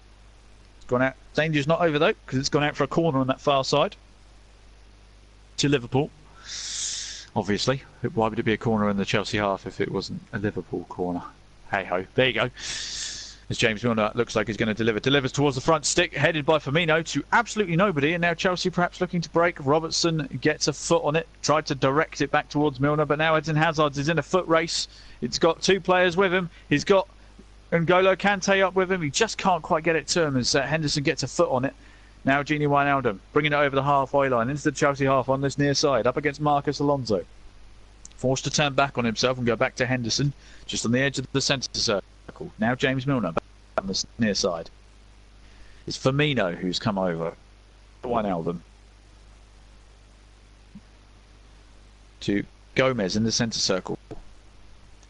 Gomez again, just on the halfway line. Van Dijk now. On the side of the Chelsea half on this near side. Tries to switch the play. Salah, first touch. Up against, well, I was going to say who he was up against, but he passed it so quickly I couldn't tell who it was. Now it's Henderson. Robertson again.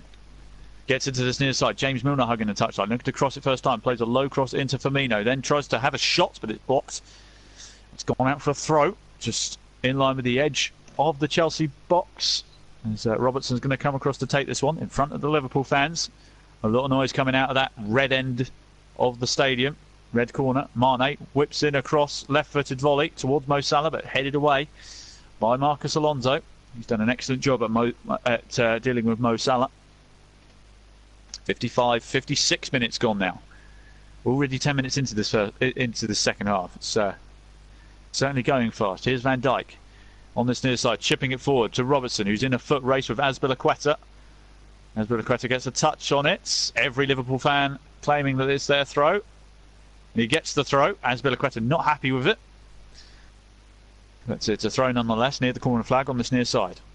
Robertson's going to throw it in. Gets it in to Firmino. Firmino being forced to go backwards though to Van Dijk, although Van Dijk's quite deep in the Chelsea half, so it's hardly backwards. Wijnaldum now switches the play to that far side. Alexander-Arnold, he's got space to cross, does cross towards the middle, but it's gone straight into the arms of Kepa, who grabs it with both hands.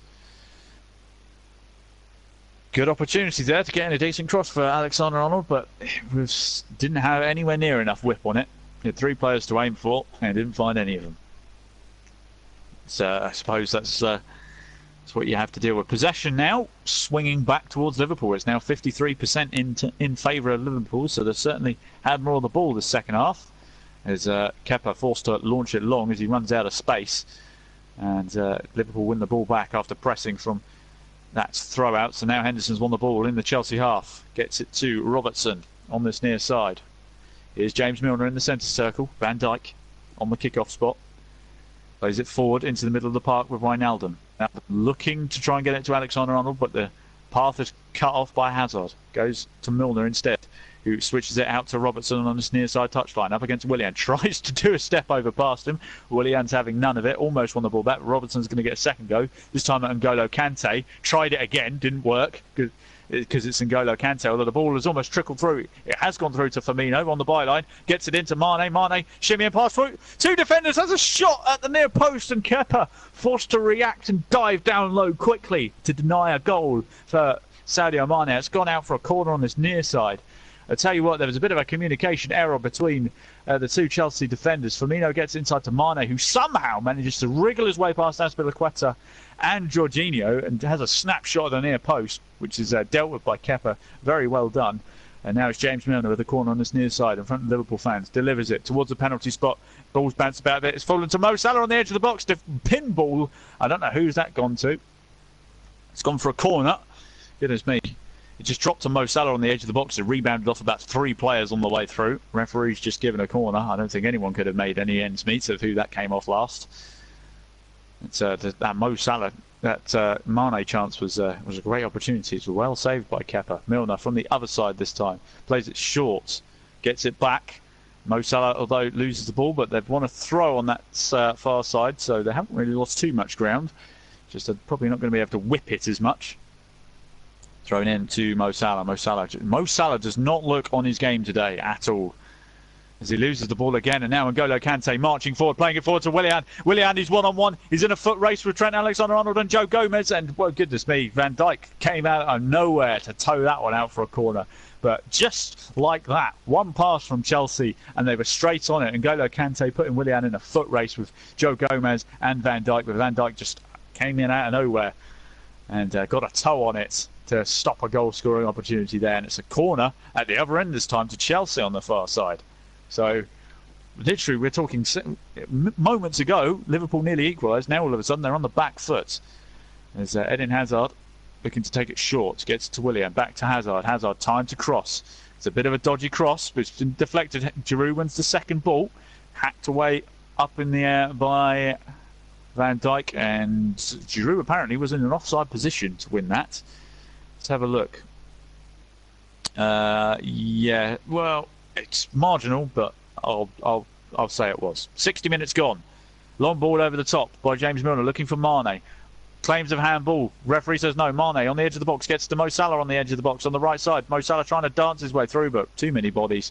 Chelsea win the ball back. And now it's Kovacic.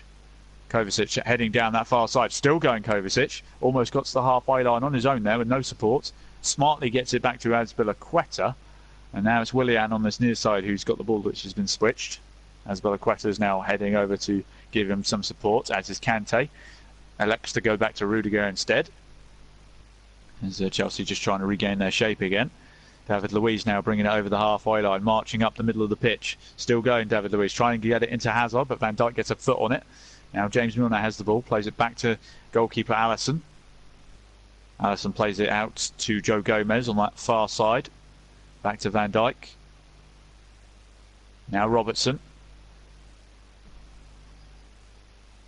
Back to goalkeeper Alisson, as Chelsea now the ones pressing high up the pitch. It's like staring in a mirror almost for Liverpool. They don't really know what to do with this high pressing game that Chelsea are doing at the moment. Wijnaldum just on the our halfway line, but again forced back to Joe Gomez. Van Dijk again. Gomez again. Liverpool just don't seem to know what to do with the ball at the moment. They're trying to break this resolute Chelsea defence, but they don't seem to know what to do. Chelsea are pressing high up. Here's Robertson on this near side on the halfway line, but again forced back to Milner inside his own half and back to Alisson again. There's Liverpool looking a bit bereft of ideas as we're seeing Shaqiri warm up on the sidelines. Alisson calling for more options. He's not really being given any, so he elects to lump it long. Don't really have a target man to look for, but finds Robertson on that on this far side, on this near side touchline. Sorry, but it's cut out by Willian, who goes all the way back to Kepa. Mane closing him down, so Kepa has to go long. Looking for Giroud, who is the obvious target man. Wins the header, but can't quite direct it to Kovacic. Wijnaldum, sorry. Winning the ball back, going all the way back to Van Dijk. Van Dijk now in his own half still. Liverpool not really having much joy. They might have a lot of the ball, but they're not going forward very much. Henderson to Gomez. Gomez looking for a long ball over the top, but cut out again by David Luiz. Oh, that's the obvious game plan. Long ball to Mo Salah. It's being read well so far by Chelsea, but Liverpool win the ball back again. Is Van Dijk on the kickoff spot, bringing it into the Chelsea half. As Alexander-Arnold is screaming for the ball on that far side touchline, but nobody's seen him or heard him. Mo Salah tries to win the ball back off David Luiz, but fouls him in the process. And now Chelsea, they took the free kick quickly, and now all of a sudden Eden Hazard's one-on-one with Alisson. Eden Hazard, great save by Alisson as it just goes over the bar. But goodness me, Liverpool furious that Chelsea were allowed to take that free kick quickly. It was literally Mo Salah fouled David Luiz, and N'Golo Kante plays the ball quickly. No offside given. The Liverpool defence completely asleep. Eden Hazard was one-on-one with Alisson, but Alisson comes out and does extremely well. Gets a leg on it. Bounces off the underside of his leg, off the ground and over the bar. Good goalkeeping, deserves luck, and that's what he got in that one. That could have quite easily rebounded off his leg and gone in, but it's gone over the bar. Still only 1-0. Somehow, Chelsea haven't scored a second, and Liverpool haven't scored at all somehow. Anyway, it's a corner on that far side. Willian's going to take. 63 minutes gone. 64 minutes, sorry. Willian whips it in, near stick. Headed away. It's come out to Mane. Gets it to Mo Salah just on the edge of his own box, and Henderson with a very heavy first touch, and David Luiz just hoofs it straight back in to the Liverpool box. In fact, it's not even gone in the box, as Alvaro Morata is going to come on now for Chelsea to cause more problems. As Olivier Giroud, he's had a tough job. He hasn't really been in the game, but Chelsea haven't really been playing that target man style. He's won all the headers he's been asked to win. No one's been backing him up half the time. So Giroud comes off. He's put in a good shift. He's worked really hard, has Giroud. There'll be another day where it goes really well for him and he'll score plenty of goals. But as Alvaro Morata now comes on for Chelsea, he's got 25 minutes. See what he can do. As Liverpool gets back underway. Joe Gomez on the edge of his own box. Back to Alisson.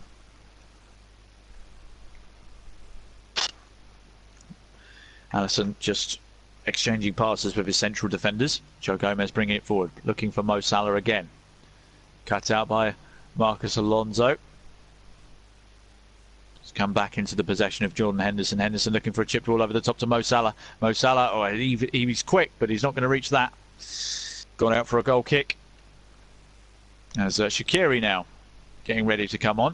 Going to be interesting to see who he comes on for. Mo Salah hasn't really been in the game, to be fair. And I think it is going to be Mo Salah.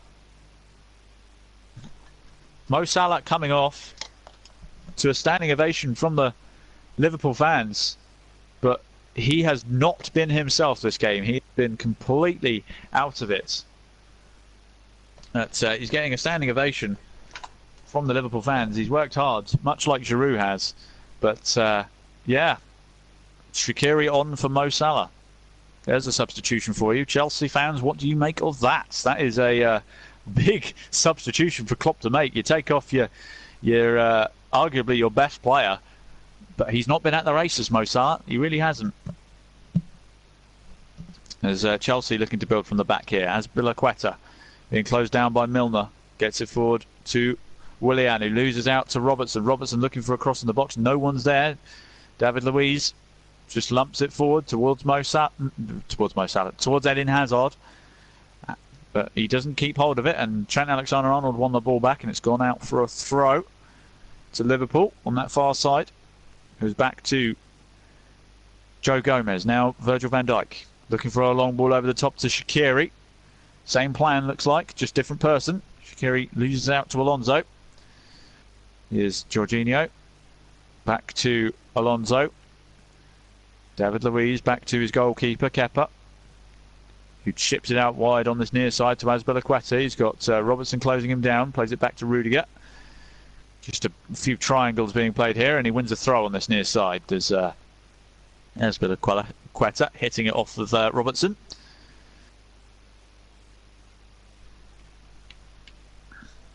There's Alonso looking for options. A lot of people standing still, looking for Morata. Wins the header. Gets it to, well, I was going to say gets it to Kovacic, but he gets fouled by Wijnaldum. It's a free kick to Chelsea. Liverpool, of course, standing over the ball, making sure they're not going to take this one quickly. Who would you say... I'm going to open this up to the comment section. Think of who your man of the match is. My man of the match so far has got to be Marcus Alonso, literally marking Mo Salah out of the game, thus nullifying Liverpool's attack so far has impressed me the most. But to be fair to Chelsea, all of their defensive players have done a terrific job. But that would be my choice so far. As Eden Hazard driving in from the byline, heading into the penalty area, gets to Alvaro Morata, who has a shot, but it's blocked. Come to Willian though. Chelsea still have possession in the Liverpool half. Rudiger, David Luiz, playing it forward to Eden Hazard again, who chests it down on that touchline, far side. He's got Alonso on the overlap. Alonso plays it inside to Jorginho. Jorginho gets it to Kovacic. Kovacic having the shot from distance, just shot flapped away by Alisson. He didn't quite catch it. Fell almost into the path of a Chelsea player, but it was dealt with by Joe Gomez. As the ball then goes all the way back to the Chelsea goalkeeper Kepa. Now Rudiger on the ball, looking to bring it up again. David Luiz. I can't believe, to be honest, I didn't expect David Luiz to still be at Chelsea at this point, but obviously the way that Conte was dealt with, that means he stayed. Chelsea looking to bring it out from the back. Here's Azpilicueta playing it forward to Kante. Now into the Liverpool half, looking for Jorginho. Can't quite flick it through as it was headed away, but Azpilicueta has a second go. Morata heads it back. It's only gone to Roberto Firmino though. He's got 5 Chelsea shirts around him, and of course loses the ball out there. Firmino still fighting, manages to somehow win the ball back in the situation as Henderson picks it up in the centre circle, gets it to Robertson on this near side. Now James Milner hugging the touchline on this near side, has to be forced to play it back to Alisson. I was wondering if a free kick had been given there, but it hadn't been, so because Milner hit the deck after playing that pass. And now all of a sudden, Azpilicueta has slipped. He's played in Robertson. It's gone in the box, and Shaqiri on the penalty spot scuffs it wide. Goodness gracious me. A gifted chance by Chelsea, and the substitute Shaqiri appears to have put on the same boots that Mo Salah was using. A ball played through by Van Dijk. Azpilicueta lost his footing, and Robertson had all the space in the world to pick out Shaqiri on the penalty spot, whose effort was just so bad. And he will be looking at that. He'll be seeing that chance again and again and again in his sleep, especially if Liverpool go on to lose this game, because that was the chance. Liverpool have won the ball back though in the Chelsea half again though, as Sadio Mane gets fouled by Rudiger. And it's a free kick to Liverpool, probably about 30 yards out from goal. Let's just see again, Rudiger and Mane actually having a bit of a laugh together as much as they're competing with each other. It's going to be Shaqiri with the free kick now. Whether they trust him to shoot after that penalty spot moment, just moments ago, we shall see. Shaqiri is handy with a free kick. It's about 30 yards out, just to the left of goal. I say to the left of goal. Yeah. It's James Milner standing over it. Shaqiri is going to whip it in left-footed towards the back stick. It's found absolutely nobody. And that's going to trickle out for a throw-in near the corner flag on the far side. Obviously to Chelsea. But, we're into the 71st minute now. Liverpool have been better this second half, but they still, apart from that Shaqiri moment, haven't looked like scoring. If anything, Chelsea had a great chance to score earlier on with Eden Hazard if it wasn't for Alisson. So, as I said, both teams, I'm amazed it's still 1-0. Robertson on the halfway line on this near side, pings it out to that far side where Shaqiri is waiting. Forced to play it all the way back to Joe Gomez though, back to Van Dijk in the centre circle. Being hassled by Hazard. Gomez. Back to Wijnaldum. Shaqiri now, as we're heading further and further up the pitch. Alexander-Arnold tries a deep cross from that far side. It's fallen to James Milner on the near side of the box. Whips it back across. It's a shot cleared off the line from a header from Firmino. And somehow Chelsea get away with it again. There's a second goal line clearance. It was headed in by Firmino. David Luiz stuck out a foot on the goal line and it sprung back out into play. Liverpool being forced to go all the way back to their goalkeeper now. As Eden Hazard pressing. Kante's pressing. Willian is pressing. Liverpool had to play the ball long and it's gone out for a throw as David Luiz, both centre-backs on full defensive mode today. Wonderful cross by James Milner. I don't know whether Kepa would have got a foot on it. But David Luiz certainly did, stopping an almost certain goal, although I think Kepa may well have picked it up as Victor Moses has now come on the pitch. I don't know who for. That'll be confirmed in just a moment. But Victor Moses, who ironically played for Liverpool on loan from Chelsea in that almost title-winning season a few years ago, as Willian is the man who has come off for Moses. That would have been very ironic had Liverpool won the Premier League that season, because Victor Moses would have got a winner's medal from being on loan, much like Dyer did for Leicester. Anyway, Chelsea have got the ball in their own half. N'Golo Kante on this near side sent Milner down the river with that fake pass. Wonderful. Here's Jorginho back to Rudiger, just inside the Chelsea half. 73 minutes gone. Still 1-0 to Chelsea. That goal from Eden Hazard. The only difference between these two. Kante exchanging passes, but can't quite keep possession, although he's won it back straight away with Victor Moses hassling Robertson all the way. Here's Firmino now. James Milner looking for the chipped ball through, but Victor Moses threw himself at that one, blocked it. It's gone out for a throw on the halfway line, with James Milner taking it on this near side. Back to Van Dijk. Into the Liverpool half. Chelsea fans making a lot of noise. The atmosphere is still electric. It's a very tightly contested affair, this. Obviously, the game came to life in the League Cup late in the second half, so who knows, we might be in for a repeat here. Long ball forward from Van Dijk, headed away by Marcus Alonso, and now Eden Hazard's put Morata in on that far side. We can't go any further because he's got Van Dijk following him all the way. Here's Jorginho. Here's Kovacic linking up with Hazard again. They've done really well on that left-hand side, those two. They've linked up well. Alonso's putting a good shift over there as well. It's probably why Mo Salah didn't do anything. Ball switched to this near side now. Azpilicueta and Victor Moses just exchanging passes. Victor Moses again on the ball, tried to get it inside to Kante, but it's won back by Mane, who tried to nutmeg Azpilicueta, but it didn't work. And a long ball played through as Morata pushes Van Dijk over. Referee says play on because Liverpool still have the ball. It's an advantage being played. Here's Alexander-Arnold looking for a long ball forward towards Mane, headed up and then away by Alonso as far as Kovacic. Kovacic gets it inside to Jorginho. Back to Kovacic, who's hugging that touchline along with Eden Hazard. Lays it off to Eden Hazard. Hasn't really gone any further forward though. Goes back to Marcus Alonso on the halfway line. Now David Luiz just inside his own half. Rudiger. Now Azpilicueta on this near side. Moses gives it back to Azpilicueta.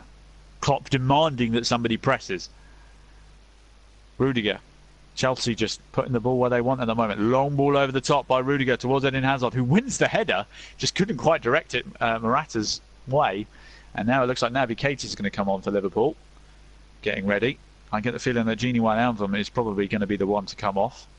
As Roberto Firmino battling away with N'Golo Kante. Keeps hold of the ball though. Gets it to Henderson on the kickoff spot. Tries to play it out wide to Shaqiri. Shaqiri just about keeping it in play up against Marcus Alonso. Battling away there on that far side without much support. Gets it back to Alexander-Arnold. Could he deep cross it? No. Plays it to Henderson in the middle. Here's Robertson, very much in the central position. Gets it into the feet of Firmino. His first touch though is horrendous. And Victor Moses wins it back. Gets it chipped back over to him by David Luiz, and now Moses advancing down this near side touchline. He's got James Milner motoring after him. That's surely a foul by James Milner, and it is a foul, and it's going to be a yellow card for Mr. Milner, as he didn't get any of the ball there. It was a clean takedown as Victor Moses was advancing on goal, and well, tactical foul by James Milner perhaps, or just ill-timed, ill-judged, who knows, but either way it was a foul, definitely a yellow card. And Naby Keita still waiting to come on here. Going to be a free kick. We're about 30 yards out from goal, just to the right, in line with the byline on this near side. Eden Hazard's going to be the man to either shoot or whip this in. I get the feeling he's going to whip it in, although Alisson is tempting him with that right-hand side being left gaped open. But here we go. Hazard's not really looking at the goal. He does whip it in towards the back stick. David Luiz unmarked! Oh, goodness. Between him and Morata, I think they both left it for each other.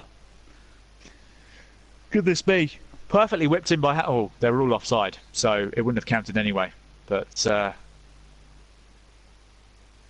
that was well, it would. I was going to say that was a gilt-edged chance, but it would have been ruled out for offside anyway. So there you go. It's going to be Jordan Henderson who comes off. He doesn't look very happy about it. He was certainly saying something that wasn't particularly... that I'm not going to repeat, because we like to keep this PG, or universal, as James Milner gets the captain's armband, and Jordan Henderson shaking his head leaving the field. He's not very happy about being taken off. And Naby Keita comes on. Naby Keita with the burden of wearing that number 8 shirt. Here's Wijnaldum, who's somehow still on the pitch, driving forward. Dinks it forward towards Mane, who's hugging this touchline. Plays it in to Wijnaldum in the centre circle. Here's Milner looking for the cross, but it's gone over the bar.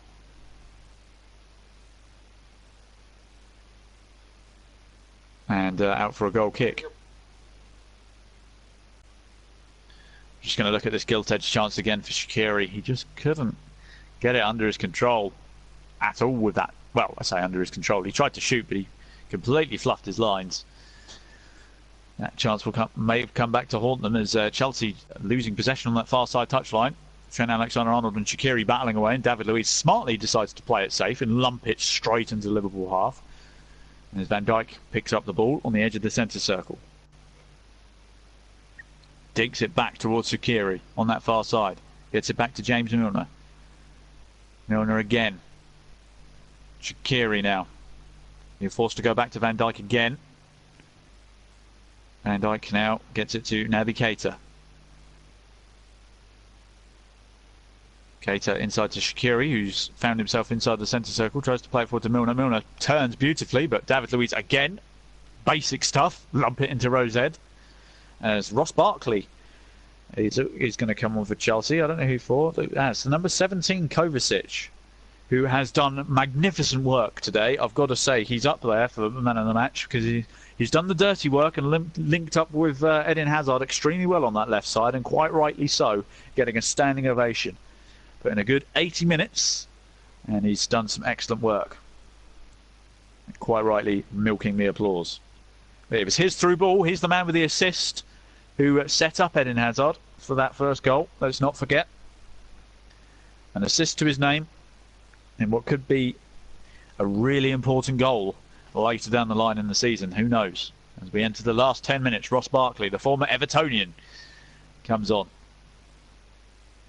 Obviously, he left Everton under a bit of a cloud, but I don't think Liverpool fans will care about that, as Virgil van Dijk looking to bring the ball up. Plays it to Mane just inside the Chelsea half. Skips past Moses, plays it forward towards Roberto Firmino.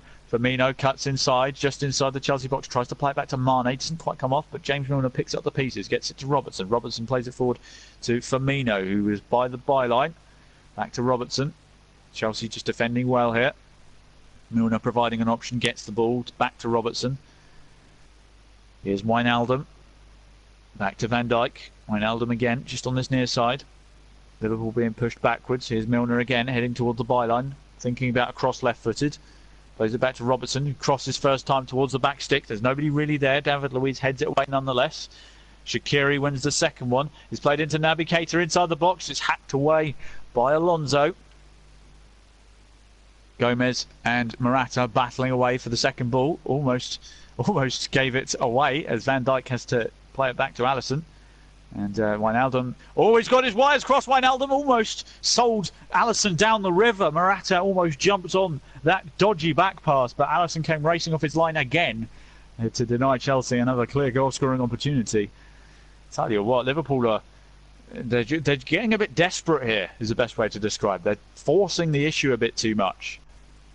And it's forcing them into mistakes, as Victor Moses trying to get past his man with a lovely back heel, claims for handball, not given. James Milner in his own box, dinking it forward towards Alexander-Arnold, advancing down that far side touchline. He's got Shaqiri ahead of him, he's got Mane ahead of him, looking for Mane. Mane goes down, looking for a free kick. Referee's not having it.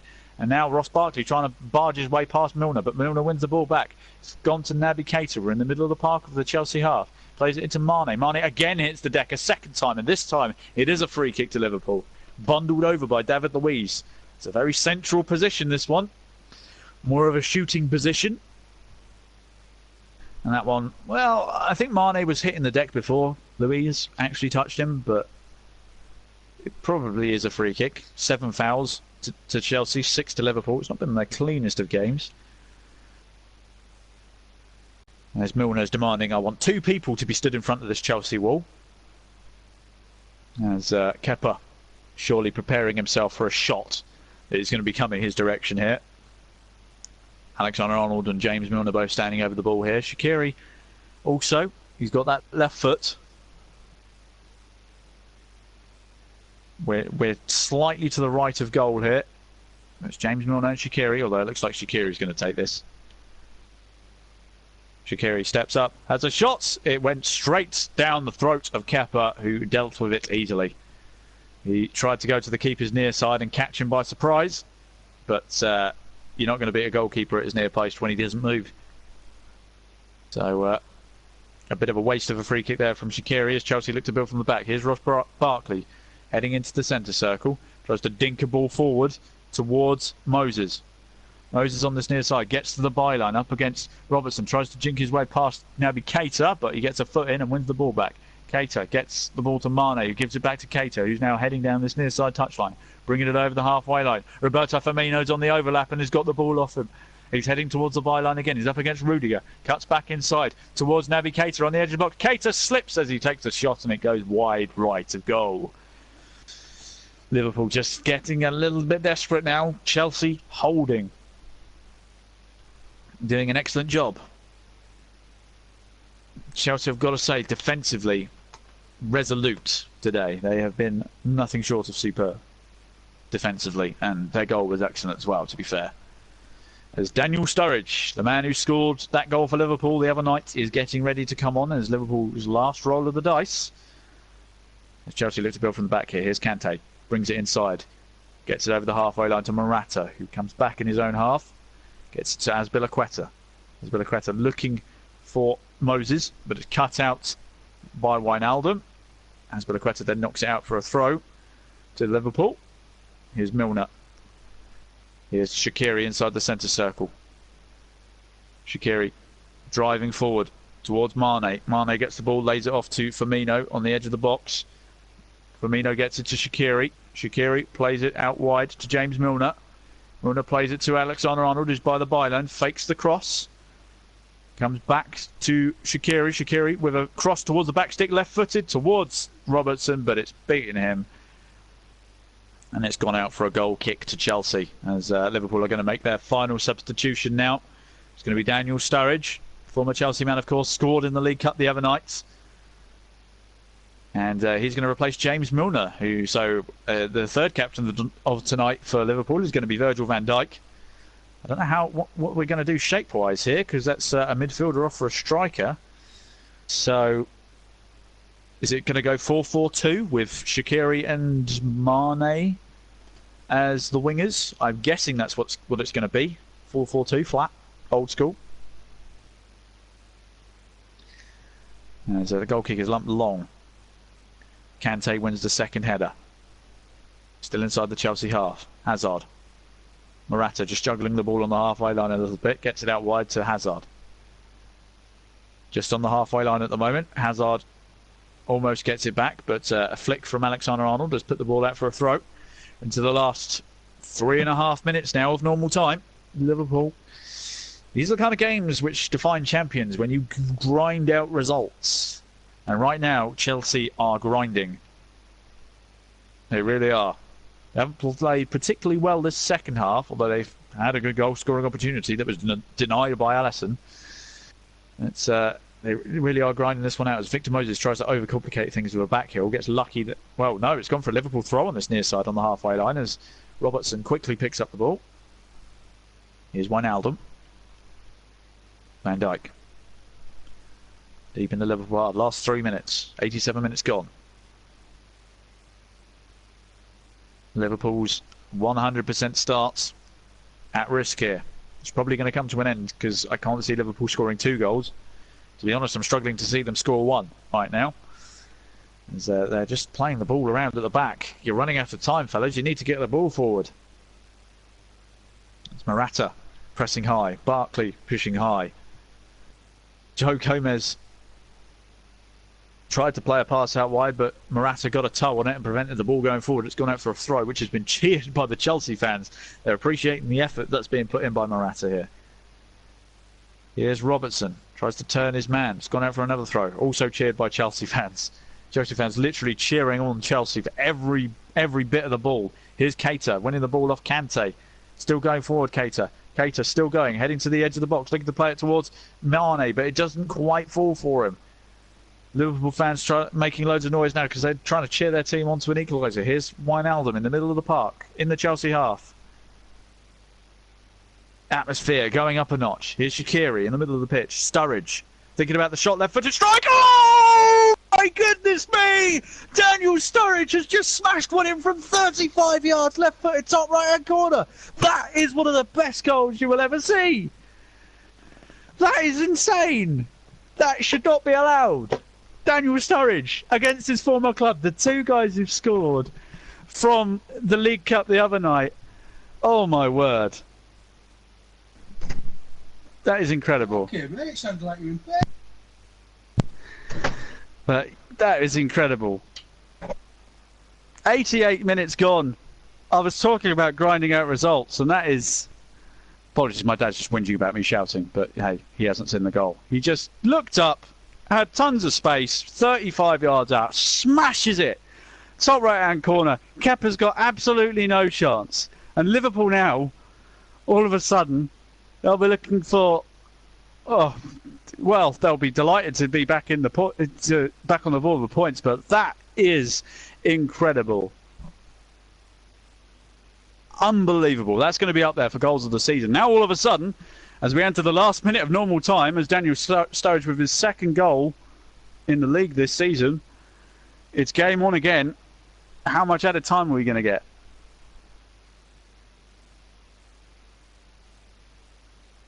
I don't know. Ball's lumped forward by Chelsea. All of a sudden, they're going to start looking a bit desperate. They'll be gutted to have not held on to that. They've defended so well. It was going to take a wonder goal to really break that Chelsea defence down, and we got it. So, we've hit the 90th minute. 4 minutes of added time. Plenty of time for a winner here. It's Chelsea looking to bring it forward. Here's Marcos Alonso heading towards the byline. Whips in a... strike, putting it into Rosed. Goodness, this game is just burst into life in the last 5 minutes. Incredible. Chelsea fans can't quite believe what they've just witnessed. It's going to be Hazard to take the corner on that far side. Whipped in front post, punched by Alisson. So only come as far as Kante though on the edge of the box. Here's Jorginho. Dinking it out wide. Back to Eden Hazard on that far side. It's Alonso now. Whipping across in again. Morata has won the ball back. It's fallen to Victor Moses. It's pinballing around in the area and Alisson clutches it. Goodness me. I mean, that was... it's getting pretty crazy now. I'm running out of voice rapidly. I've just got to say, my dad came in thought I'd hurt myself. That's what my shouting was. He's just kind of like, you all right? Yeah, no, Daniel Sturridge has just put one top bins from about 30 yards against Chelsea. That's all. Anyway, Liverpool, they've got the ball in their own half. We've already had 1 minute of added time.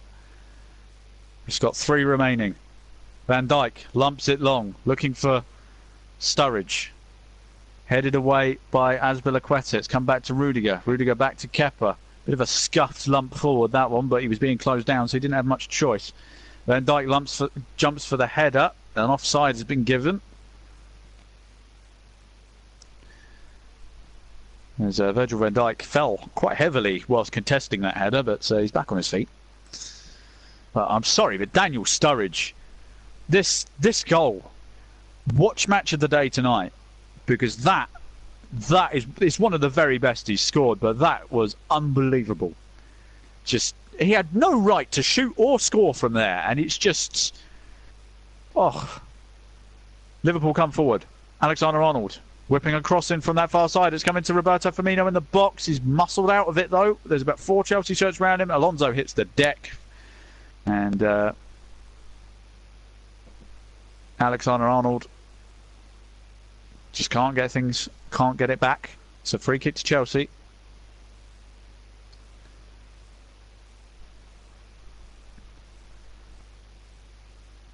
David Luiz takes it short. Obviously, Chelsea, we've got 2 minutes left. Well, not even that. 70 seconds. Rudiger plays it long. Liverpool fans making loads of noise now. They'll be delighted to be level at this stage. Chelsea fans now making loads of noise. As the last minute, we're entering the last chance saloon for a winner here. Barkley gets the throw thrown into him. Barkley again hits the deck. Referee gives a free kick on that far side touchline, more or less. One last chance for Chelsea. Everyone in the stadium's on their feet. This is probably going to be the last major chance. His delivery's got to be perfect from Hazard. More or less everyone up for Chelsea. David Luiz is up. Marcus Alonso's up. Kante and Jorginho are lurking on the edge of the box. It's going to be whipped in. Hazard whips it in towards the back stick. David Luiz rises up and heads it over the bar. He was being challenged by Naby Keita, which made the chance difficult. I think a corner might have been given, actually.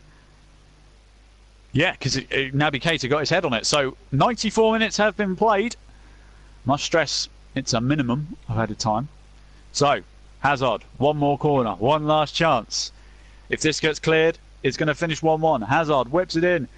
It's Luiz again, and it's headed over the bar. It was Marcus Alonso, actually, but that will surely be that. And the full-time whistle goes. What an incredible game.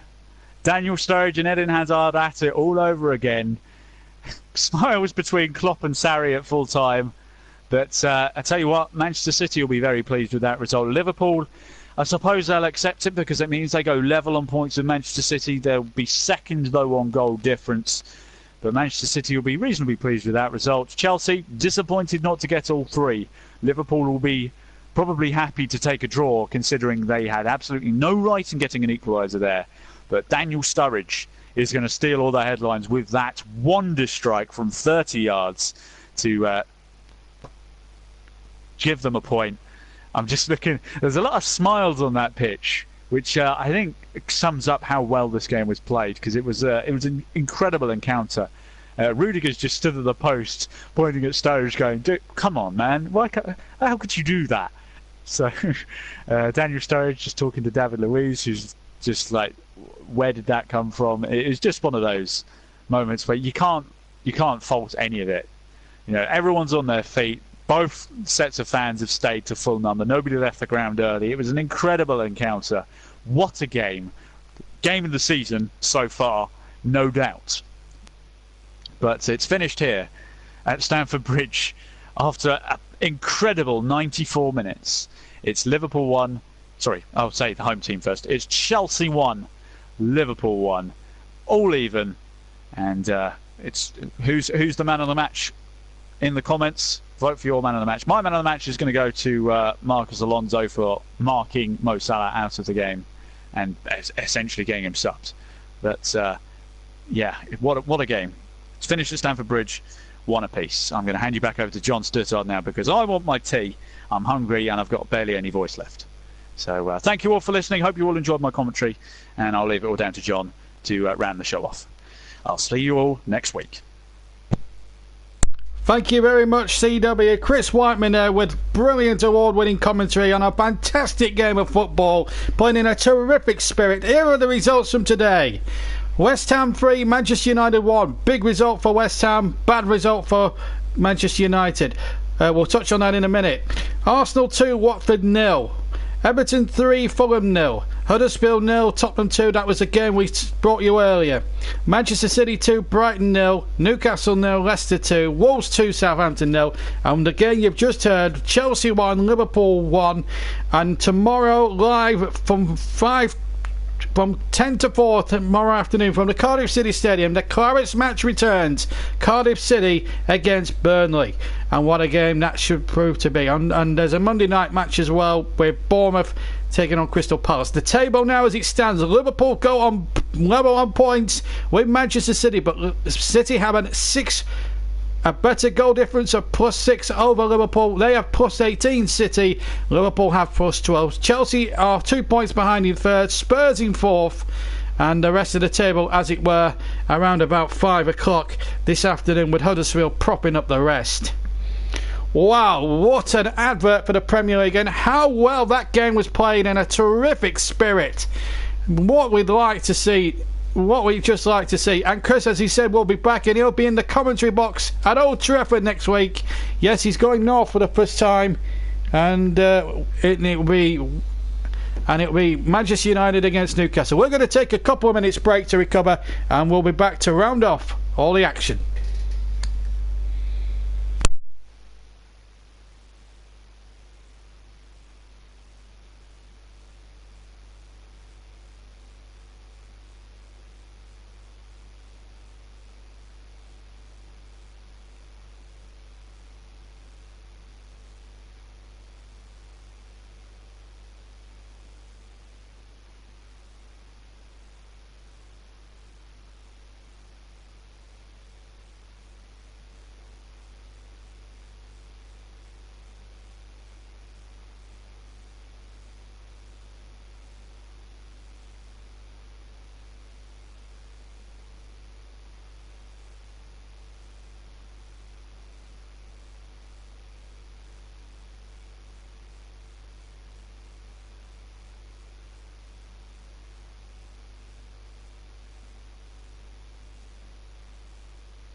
Right, welcome back.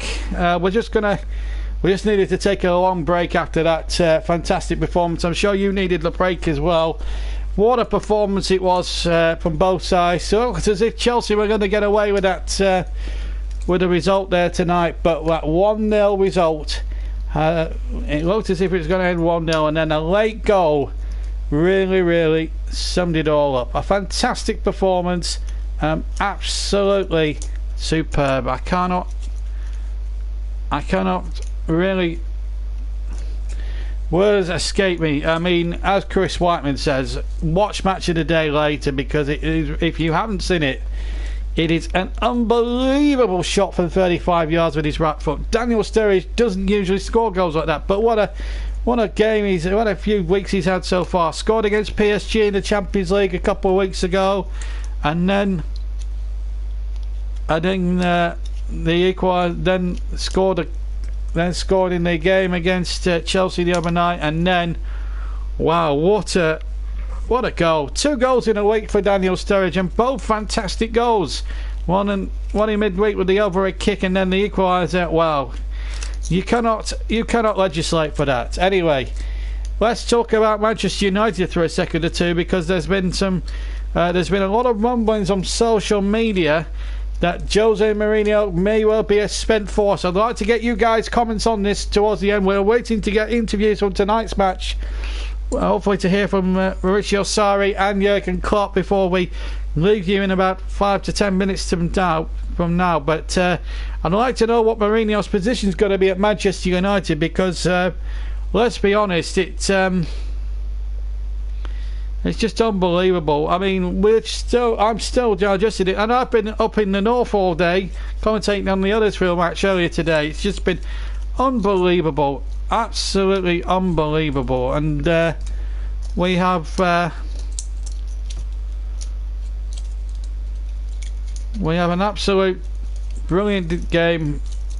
We've had an absolute brilliant game. Hazard put Chelsea in front, as you may recall.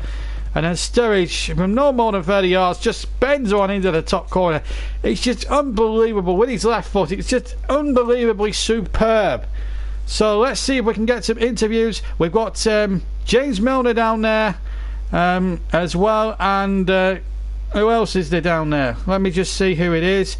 Daniel Sturridge, both talking with BT Sports. Des Kelly. It was a nice goal for myself at the end. Have you scored better? I'd like to think I have, yeah. But think of one now. Yeah, probably not. This one was a nice goal. But as I said, it was just about getting a result. And the boys worked tirelessly, as I said before, so it's good to get the result. But you're sitting on the bench, you're seeing chances missed, you're waiting for your moment. You certainly took it. Yeah, but it's a team game, and I'll just give my best any minutes I get. It's just important to keep pushing forward, having a positive outlook on everything going on, and it's been good so far. And to do it at Chelsea as well has a little bit extra significance for you. What was Gianfranco Zola saying at the end? I was just telling him I'm watching his videos. That's how I'm learning from the goal from the other night and today. That's what I told him. Great player, legend of the game, and as I really have watched his videos, so it's great to have a chat with a guy like him. So one out of the Zola playbook. James, did you think that match was slipping away for you?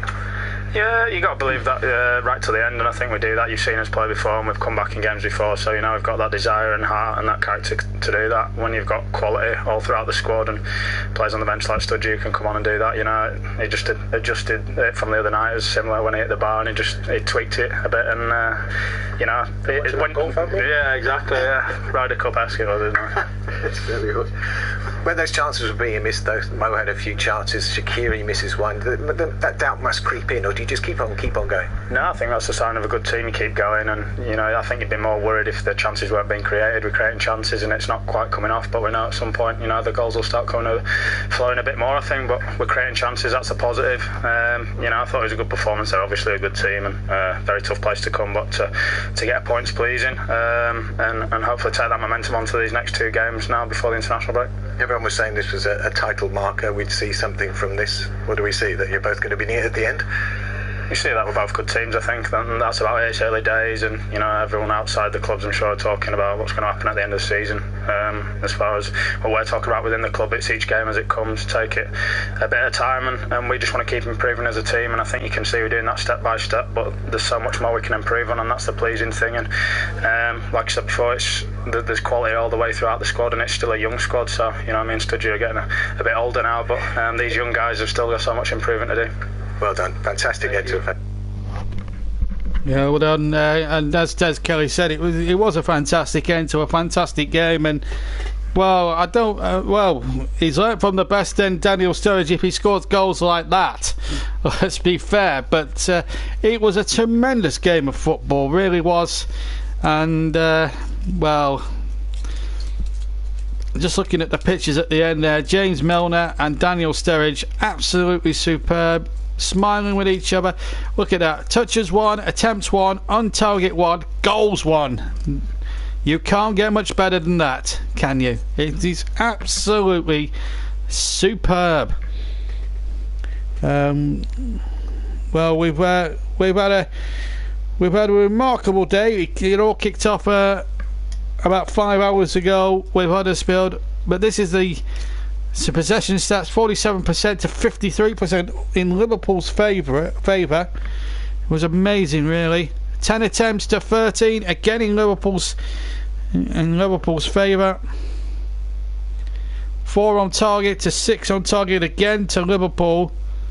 Absolutely superb. 4 corners apiece. 7 fouls to Chelsea, 9 to Liverpool there in terms of fouls.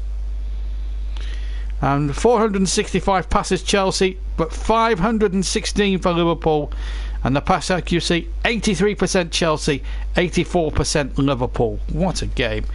And surely Daniel Sturridge has got, and most touches for Liverpool: Van Dijk 110, Gomez 99, Milner 86, Gomez 79, Van Dijk 76, and Rudiger was 68. Pass accuracy, Kovacic is 98%, running in 96, Milner 90. Luiz made 6 tackles, Alonso 5 and Gomez 4. Chances created: Firmino 4, Hazard 3, Alexander-Arnold 2.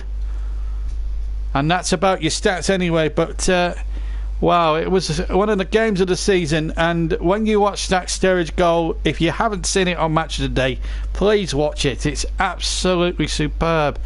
And an amazing game that has really stirred up the interest so far. We're hoping before we finish the stream and around about quarter to 8 tonight that we can hear from Jurgen Klopp and Mauricio Sarri. We've heard from Pep Guardiola at half time. We heard from Jose Mourinho as well.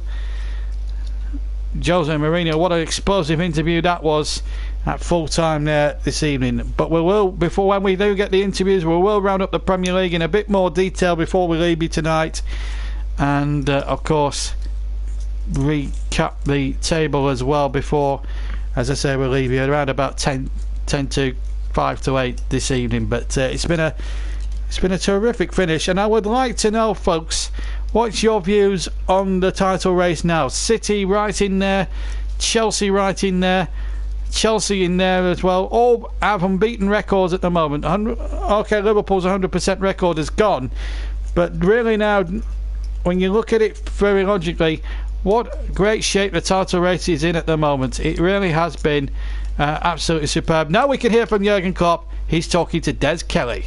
It was dramatic. It was a dramatic ending to a fantastic game as well. And I can see the smile on your face. You're very happy. Yeah, I loved it, to be honest. So it's so difficult what the boys made of it. Yes, I think we made exactly one mistake, and they used it. That's football, and on a very high level, that can happen, and should not, but can. And with the quality then of Chelsea in these situations, waiting for it pretty much, play all the other passes only for one time, they're playing this pass, and being 1-0 down, having the chances we had, the situations in the box, I don't think that anybody counts that as a chance, but we all probably as well that usually this is a chance for us, and we didn't make something of it. So we went there to half time and 1-0 down. But I said, if we play the second half like the first half, minus one mistake, we win.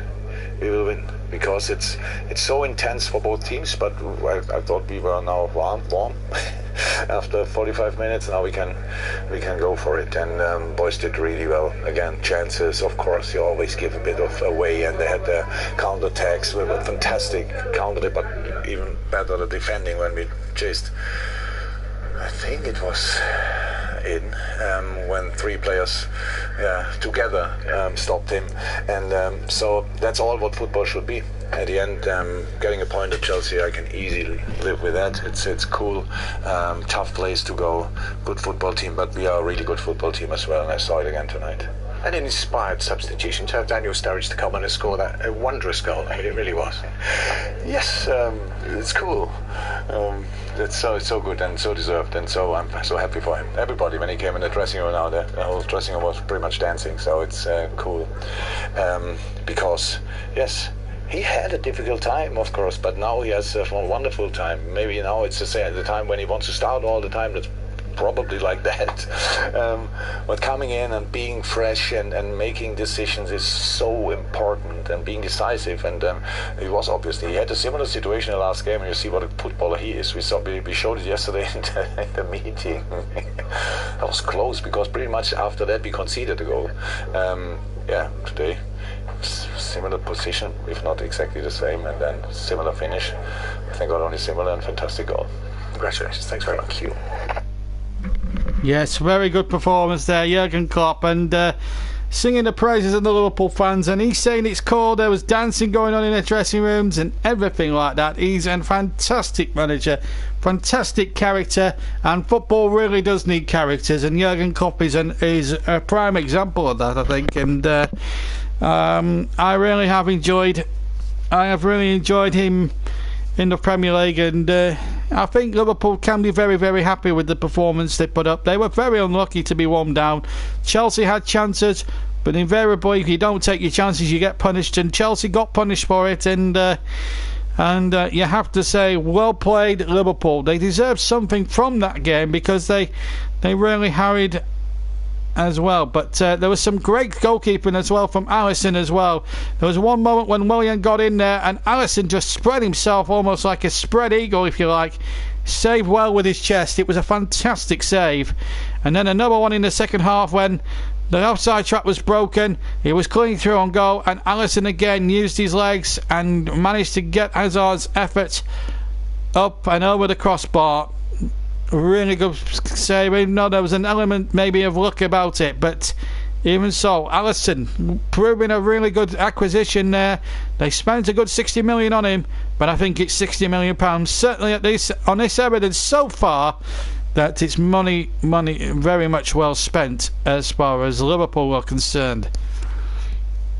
And without his terrific saves, it could have been dead and buried, and that, as you say, as Chris said in commentary, if it had been Mignolet or another goalkeeper, Karius perhaps, then it may have been a different story. But having said all that, when you have a goalkeeper of Alisson's capabilities, and we saw him in the Champions League so many occasions for Roma, okay, they lost out to Liverpool in the end by conceding a lot of goals, but he didn't have a particularly good defence in front of him. But with Virgil van Dijk and the likes of Joe Gomez in front of him, I think they've got a very good defence now, Liverpool, for Alisson to play behind, because I think that's important to have a good defence behind you and everything else. But it's been a marvellous game. We built it up and built it up and built it up before the game.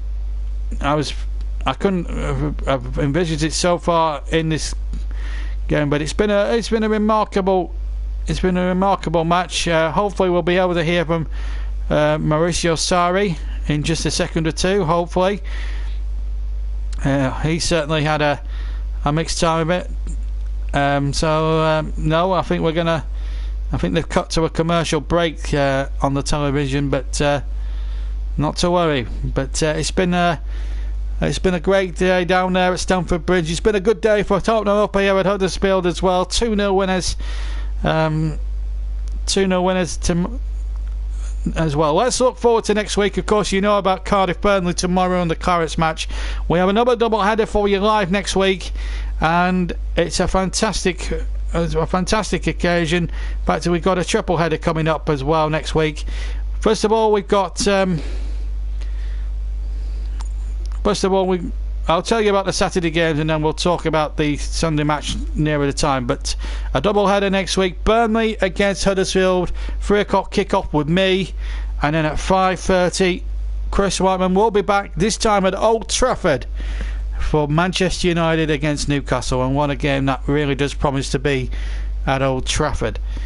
As for midweek, we'll hope to have some Champions League commentaries as well into the bargain, and of course we'll also bring you news as well at some point over the weekend. In fact, we'll bring you the League Cup draw news as well before tomorrow's match at Burnley against Cardiff as well. None of those two teams, in fact, that we're featuring tomorrow are involved in the draw, which takes place about 9 o'clock British time, and you can watch that on Quest TV.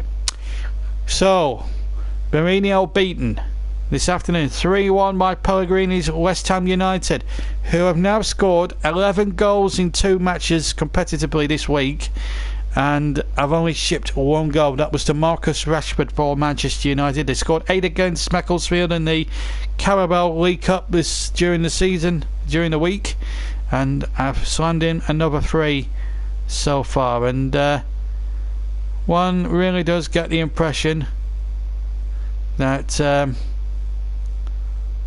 the cup tie was a really good performance, but to top it with a fantastic win over Manchester United really speaks volumes of the way they've played. We are staying with you because we've got a lot to round up before we leave you in about 15 minutes time, because we're going to stay with you till 8 o'clock, I think, and I think it's right that we do so, because we want to remind you of what's been going on. And we've brought you 2 live matches today. One here in Yorkshire, because Huddersfield were playing Tottenham Hotspur, and of course we also brought you Chelsea 1, Liverpool 1, and what a game that really was. I really very much enjoyed bringing that to you live. So as soon as we've heard from Sarri, it's then reflecting on all the other results, and we'll try and get more post-match interviews. You've already heard from Jose Mourinho. If you want to listen to his interview, just click back to around about an hour and 15 into the stream. You'll be able to hear the full 4-minute interview with Jose Mourinho. We'll hear from Pellegrini, we'll hear from Marco Silva, and we'll hear from all the other Premier League managers this afternoon. But let's go. But we're live at Stamford Bridge. We're just looking at an overhead shot of Stamford Bridge and a wonderful London suburb of Chelsea. A lot of supporters still leaving the ground as we talk to you. It has been one of the most remarkable games this afternoon. And let's hear from Maurizio Sarri, who's now talking with BT Sports' Des Kelly. Bit today. And that's bad because we enjoy because the match was beautiful. So I am very happy with the performance. I am disappointed because they have scored in the last 2 minutes. But I think also that at the end the draw is the right result. Did you feel in terms of the performance itself that your defence was so good today? Rudiger, Luiz, it would take something special to beat them. Something special because they have special players. So against this team, against the top teams, can happen. A special goal can happen. And you've set Eden Hazard, what was it, 40 goals? Is that what he's aiming for? He's taken another step towards the big total you want from him this season. But I think he can score 40 goals. I really think this, and he is great players and also great man, I think, and he's trying to do it. Just 33 to go. You said before the game that you would use this match to see how far Chelsea had come in this season under you. So how far? What's your verdict? But I think very well.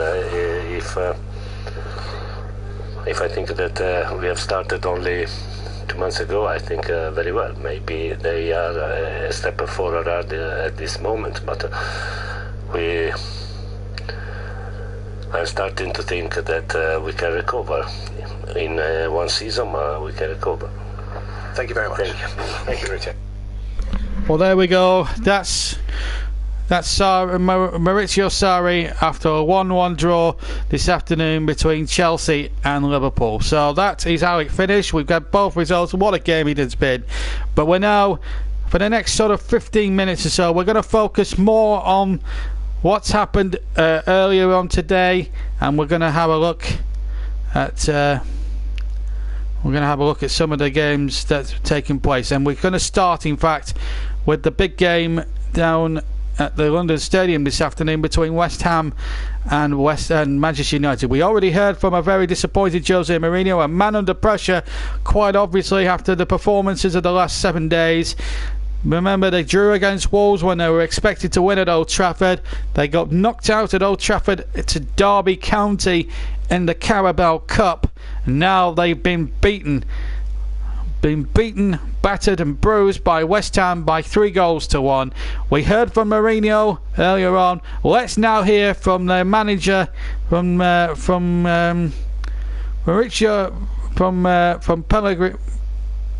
Pellegrini, who was absolutely, understandably overjoyed. And here he is after the match, speaking with Jonathan Pearce. Very well done. That was one of the great West Ham days here, wasn't it? We hope that in the future we have a lot of these days. But for me, today was the test that we needed to prove that we can play and think as a big team, not just to have result defending against teams at United or Chelsea or City, because I think that we work every day to play in the way we did it today. So that for me is more happiness. Of course, the result also will be always the most important. But I remember that 3 weeks ago when we lost the first 4 games, I talked exactly the same, that we're in the correct way, we must continue, we are not going to change. Maybe a lot of people say that he's crazy, but I think that is the way. You have changed in that young Declan Rice has come into the side and played in that role for you, and he's made a major difference. It looks as if he's played in that role all his life. I think that the team is making a difference, and when you have a team that makes the difference, because you have individual players that have high performance. So I don't think it's just one player. Declan is doing well. He must learn a lot, and the way to improve in that position. But I think that the defenders play very well. The attackers, the midfielder, we have good possession. So we defend and we attack well as a team. I'm going to ask you about a couple of individuals, though, if you don't mind. Arnautovic, up front, what a huge performance for you. The problem with Marco for the defender, that they know that with that power he will have 5 or 6 runs during the game, and one he will win.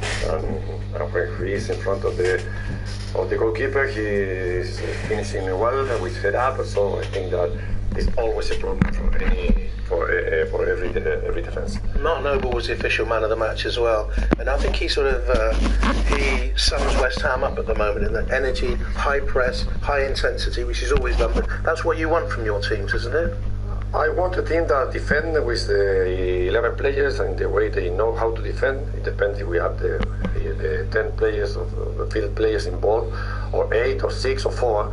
I think that the line back has improved a lot and they are working very well. It's not easy not to concede goals against teams at Chelsea or Manchester United that just score one corner in the whole game and had another hit that Lucas make a very good save. But most part of the play we beat their strikers. I don't know if you've seen that save again. It was truly outstanding, that save. A lot of people in the next 24 hours will be saying, well, Manchester United didn't do this, Manchester United didn't do well. Is that unfair, because people should be saying West Ham did do this, West Ham did do this well? Well, I don't know what the people will say. I have to analyse what people, everyone can talk what they want.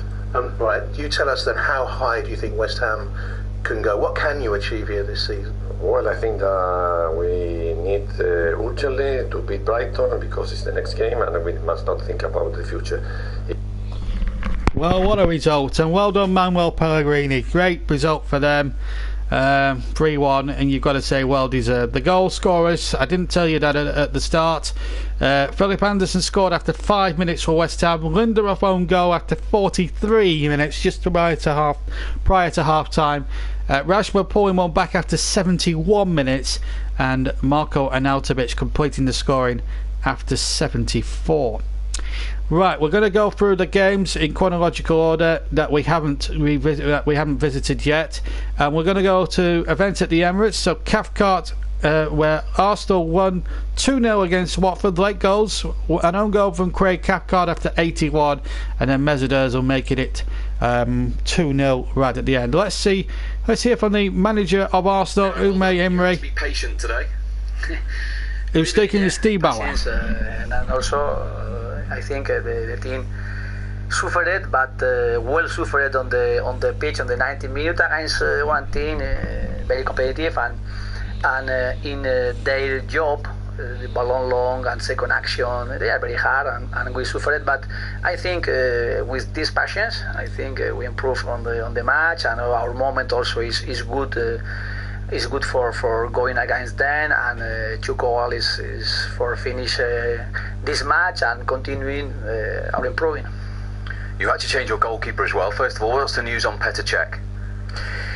His injuries, we are going to look tomorrow who is these injuries, but also he's playing very well, and then also when he's on the pitch, Berleno continuing this performance. For us, very important, the goalkeeper, very important every players, and this is a good example for the team, the squad. We need every player.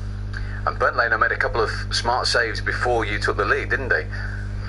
Yeah, it's clear also for defending the Dini not easy, but I think we are also improving in getting more competitive in the difficult moment, in the difficult player, in the difficult action on the pitch, and then with this patience, our quality is living in the pitch when we need it.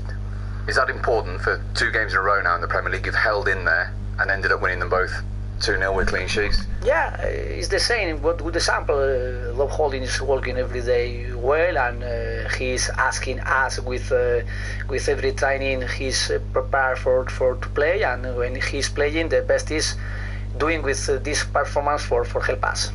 And 7 wins in a row in all competitions. Is that important for you when you're trying to implement new ideas for the players, that you're winning games at the same time? Yeah, our idea is think each match and also prepare each match like this competition, thinking on improving and giving them chances, opportunity, minute for take the responsibility on the pitch and take the confidence. And the Europa League for us is the same, and we are going to think this and then Fulham and continue doing our way. Well, I think a very happy Unai Emery, that is for sure. But Javi Gracia, he will feel very hard done by. They had chances. Of course, they bossed the substitute keeper Leno into a couple of saves. Here's what he said after the match to, again, Steve Bauer. Javi, how do you look back on that? In this moment, a little bit disappointed, upset, because I think today we have done a great performance, and I think we deserve more than this result. But we try to do better next time. Was it a case of not taking your chances today? Yeah, I think we created clear chances in the first half, in the second half, and amazing saves in the other goalkeepers, and we tried. Today I think we dominated the game during a big part of the game, and if you don't score the clear chances we had after, in one chance the other team score and you lose, as today. The longer it went, did you feel it was going to be one of those games where the first goal was crucial? Yeah, I think the last games we had good performances. Today as well, we try to improve that situations and to get better results in the future. Isaac's success in particular had a real impact when you sent him on. Yeah, I think it was a clear chance, but another one, because we had more shoots on target, we create more clear chances, but we lose. Do you take some comfort in, you've only lost 2 games, you've pushed Manchester United and Arsenal all the way in those games? I'm very happy with the level of the team, with the play the team is doing in this moment, and only I think we need to improve little things to try to get better results. And just finally, is it a sign of where you are at the moment? How disappointed you are to come and lose a game away at Arsenal, a place like this? Yeah, in this moment all the players are thinking we deserve a better result, but it's the past. We need to prepare as good as possible the next game against Bournemouth and try to do it better with the support of our fans. Yes, well said there. And I don't think they shouldn't be too upset. 13 points from their opening 6 games, a really good return for them, and they fought hard but not enough. Right, anyway, moving on to the next game that we've got for you. It's Everton 3, Fulham 0. Well, great result for Everton. They had to wait till the second half for their goals. 2 goals for Sigurdsson after 56 and 89 minutes, and Cenk Tosun making it 2-0 in between after 66. This is what Marco Silva said after the match. Marco, Gylfi Sigurdsson's been out here to tell us you gave your players a bit of a talking to at half-time. What was said? No, I told them what that moment they need to listen. It's important that moment, to be clear.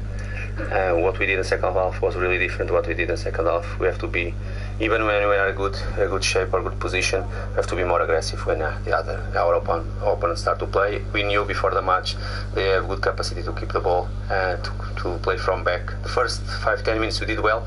We created some problems in our offensive transition as well, but we have to be more aggressive. And after with the ball, we have to more in our third attack, to be more calm, to taking the right decisions. We had some moments trying to do everything too fast, and some moments we have to be more calm to put our game and our style of play to playing there in the right moments to accelerate our attack as well. We changed the second half. We changed our team a little bit higher, pressing more higher. Our pressure was really different and better the second half. Even again we had the penalty, we lost the penalty, but very, very good like to react. The first player reacting after the penalty was Gylfi. Like he react, like he won the throw-in for our first game. He scored a fantastic goal in that moment. But the team were different the second half. Is more our image as a team the second half. You'd obviously spoken before the. And we're going to keep the interviews a bit short and sweet, but that was basically the gist of it. Let's see what Salisha Jokanovic made of it. He was also speaking after the match. Slavisa, might that game have been very different if you'd taken your first half chances, particularly the one for Ryan Sessegnon just before half time? Yes, it's true. We definitely must be more clinical in the important moment in this competition. We have one clear shot from Shirley, this crossbar from Ryan Sessegnon, and then where they score second, we have a clear chance for regulate the game. We didn't score the goal. They for a little bit more speed and power, score really easy 3 goals. And Marco Silva's talked about needing more aggression from his side in the second half. What changed from your point of view that your team weren't able to make the same impact? Same. I need more aggression. I must do beating on the field. I must be more show more solidarity and fighting any second like his last second in our life. In one moment we are like give up and didn't trust we can change the situation, and this is simply is not acceptable for this level where we play actually right now. Well, there we are. That's Jokanovic there. Some very harsh words, but yeah, Fulham sitting 16th. Everton now move up to 11th. Man City 2, Brighton 0. We've already heard from Pep Guardiola, albeit fleetingly, but let's have a look at. Let's hear from the Brighton viewpoint. They haven't won away this season. Here's what Chris Hughton had to say. He was speaking with commentator Alistair Match of the Day's Alistair Mann after his 2-0 defeat. I thought your defending was outstanding. Is it a little frustrating to have lost today? Well, I think that the second goal was frustrating because at 1-0 we're still in the game, and the quality of their first goal is what they do. They counter-attack very, very fast and very well, and we can pick the bones out at the first goal, but it's a quality, typical Man City goal. But at 1-0, we know we are going to have to defend for long periods, but we was always in the game and threatened at times ourselves. No different to perhaps the large majority of teams that come here. But at 1-0, we was always in the game, and of course the second goal kills it for us. There was one moment in the second half when literally every player on your team threw something in the way of a block, and Matt Ryan made a save at the end of it. Does that typify what your guys are about? Well, you have to have that. I mean, because what can happen here is that if you get it right, you have a chance. If you get it right, then although you get beat, although you don't want to get beat, but there's a way of getting beat, and if you can keep that scoreline down. But of course, if you don't do things right, these are the stadiums and the places where you can get beat big. And I think we've all been in that position before. So it needs that type of energy. It needs that type of endeavour. And yes, we had a goalkeeper that had to make some good saves. Well, there we are. Yeah, the second goal killed it, and unfortunately, Brighton. I mean, they're still 14th, but yet their away win, Udo, still yet to continue. Newcastle and Leicester. Now, Newcastle now in big trouble. Jamie Vardy after 30 minutes with the opening, and then Harry Maguire, one of England's heroes during the summer, with the second goal. So let's hear from the losing manager first, the home manager. I'm sure a very disappointing Rafa Benitez, who was speaking after the match. Rafa, you've got injuries, we know that, but to what extent was that performance today not of the standard that you would demand of your team? Two things that you have to analyze in every game. So when we had the chances, if we score, our chances could be totally different. The second one, we concede in a penalty and after in a corner. So when you play against a good team, and then you know where you are, and then you need to open a little bit the team and then be more exposed, these things can happen when you play against a good team. So I think it's in the Premier League, if you had chances, you have to take it. If not, if you concede, it's even more difficult for teams that they need to create and they need to score. You're in the relegation zone, 2 points from 7 matches. Is it too early for you to be looking at the table and thinking we're in a relegation struggle? No, we knew from the beginning when we saw the features that it could be very difficult. And last year we were in the bottom 5 in January and we finished 10th. So that is very clear for me, for my players, to be working or keep working as hard as they are working already, and be sure that after we will improve and we will win some games. So these kind of games today, you take your chance. Maybe we'll be talking about another game, but that is football, and then you have to carry on. Mike Ashley was here today to watch Newcastle for a second successive weekend after quite a long absence. Do you welcome his presence again back at matches? If the owner is around, it's always positive. It means that he's interested in the team. So for me, it's fine.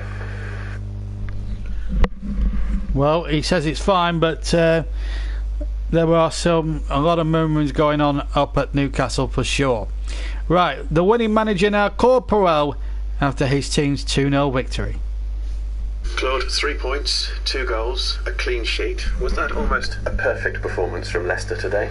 Never perfect performance, but happy about our performance because it was a strong game. We know the quality Newcastle play with density, togetherness, direct play, set pieces. It's always tough to play here in the St James Park, and I'm happy about our performance because it was a strong performance with good discipline, without the ball, good structure and quality on the floor. We recover the ball.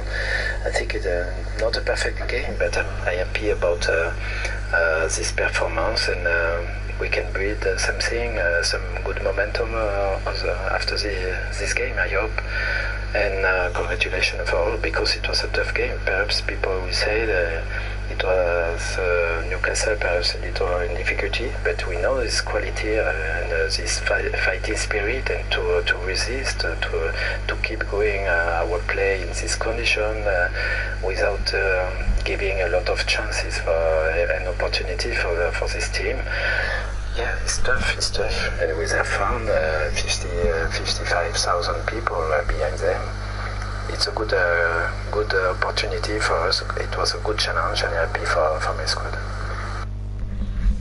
Well, that's a very good performance there from Claude Puel's team as well. So great performance there. Finally, our final look at our final bunch of interviews come from Molineux, I should say, not the Molineux, but Molineux, of course, where Wolves left it late to beat Southampton. It's Caballero with the opening goal after 79 minutes, and then Otto with the second one. He looked very impressive, I thought, against Burnley the other week after 87 minutes. And, well, that gets them into the top half of the table. In fact, they go up to 8th place. Nuno Espirito Santo must be very happy. Here he is talking after the match. Nuno, I've just walked through a whole host of very happy Wolverhampton Wanderers fans, 2-0 winners. How happy were you by the end of the whistle? How relieved were you by the final whistle? I was happy, of course, because I saw my team work really hard against a tough opponent. It was not an easy game. Southampton caused us some problems. We managed to stay in the game, but I think it's a deserved win. But not really relieved, but pleased because the way the boys work today and the way the fans support, it's a happy day for us. Was it not just the hard work, but also your substitution? You send on Ivan Caballero, and with a few minutes later, he's got a goal, and suddenly the whole match changes. A goal changes everything. It was Ivan, another day will be another one. The important is the team, is the squad, is the club, what we want to build together. And the fact that you scored a second goal, how much does that build and maintain this run and momentum and belief within the team? The belief is there. Most important is the clean sheet. To maintain a clean sheet is very important, because it says that you always can win a match when you are defensively organised. And in terms of the start so far, one defeat in the Premier League, how surprised are you at the way your team has adapted? You have made such an impact in the Premier League. It's not a question of adaptation, it's a question of continuing to do what we've been doing last season in the Championship. We maintain our identity, we maintain our style of play, we maintain the players, we brought new players. It's a question of surprise, a question of believing in what we do. We train like this, we must play like this. I understand that, but did you yourself expect your team to continue all the hard work that you've done last season and do it so well? I always expect the best from my boys, always expect, because they work very hard and they deserve when they win. It's because they work hard and they were better than the opponent. Your idea was stronger, so you really pleased me. Any idea what Wolves supporters should be expecting this season then, after doing so well? I mean, now you're up to 8th in the table. The Wolves supporter must be pleased with this team, must support this team, must be happy when it comes to Molineux. And when we go away, they will go with us to Crystal Palace, and we have another game. Let's see what's happening. Yes, well said. Fantastic performance there. And we it's been really interesting so far to see how the Wolves have been doing. 8th place. It has been a fantastic performance so far this season. Okay, I think Chris Wyman has joined us from Stamford Bridge. I think he wants to talk to me. I think he's ready to talk to me. I think. Chris, are you there? Well, Chris.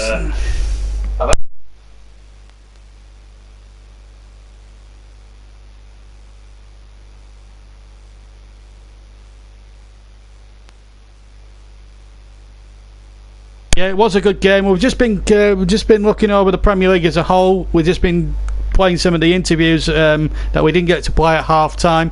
I want to get your opinion actually on Jose Mourinho, Chris. He looks, from what I heard I don't know if you heard the interview at half time during the match, but during our match, there's a lot of goings on. The fallout with Pogba. the attitude that he showed in the press conference after the Tottenham result. What is your opinion now on Jose Mourinho, and is he on borrowed time at Manchester United? Because a lot of supporters, well, what I've been gathering and what I've been reading while I was off air and you were doing the commentary, I was looking at a lot of social media, and a lot of people now want him sacked. What's your opinion of the situation at Old Trafford?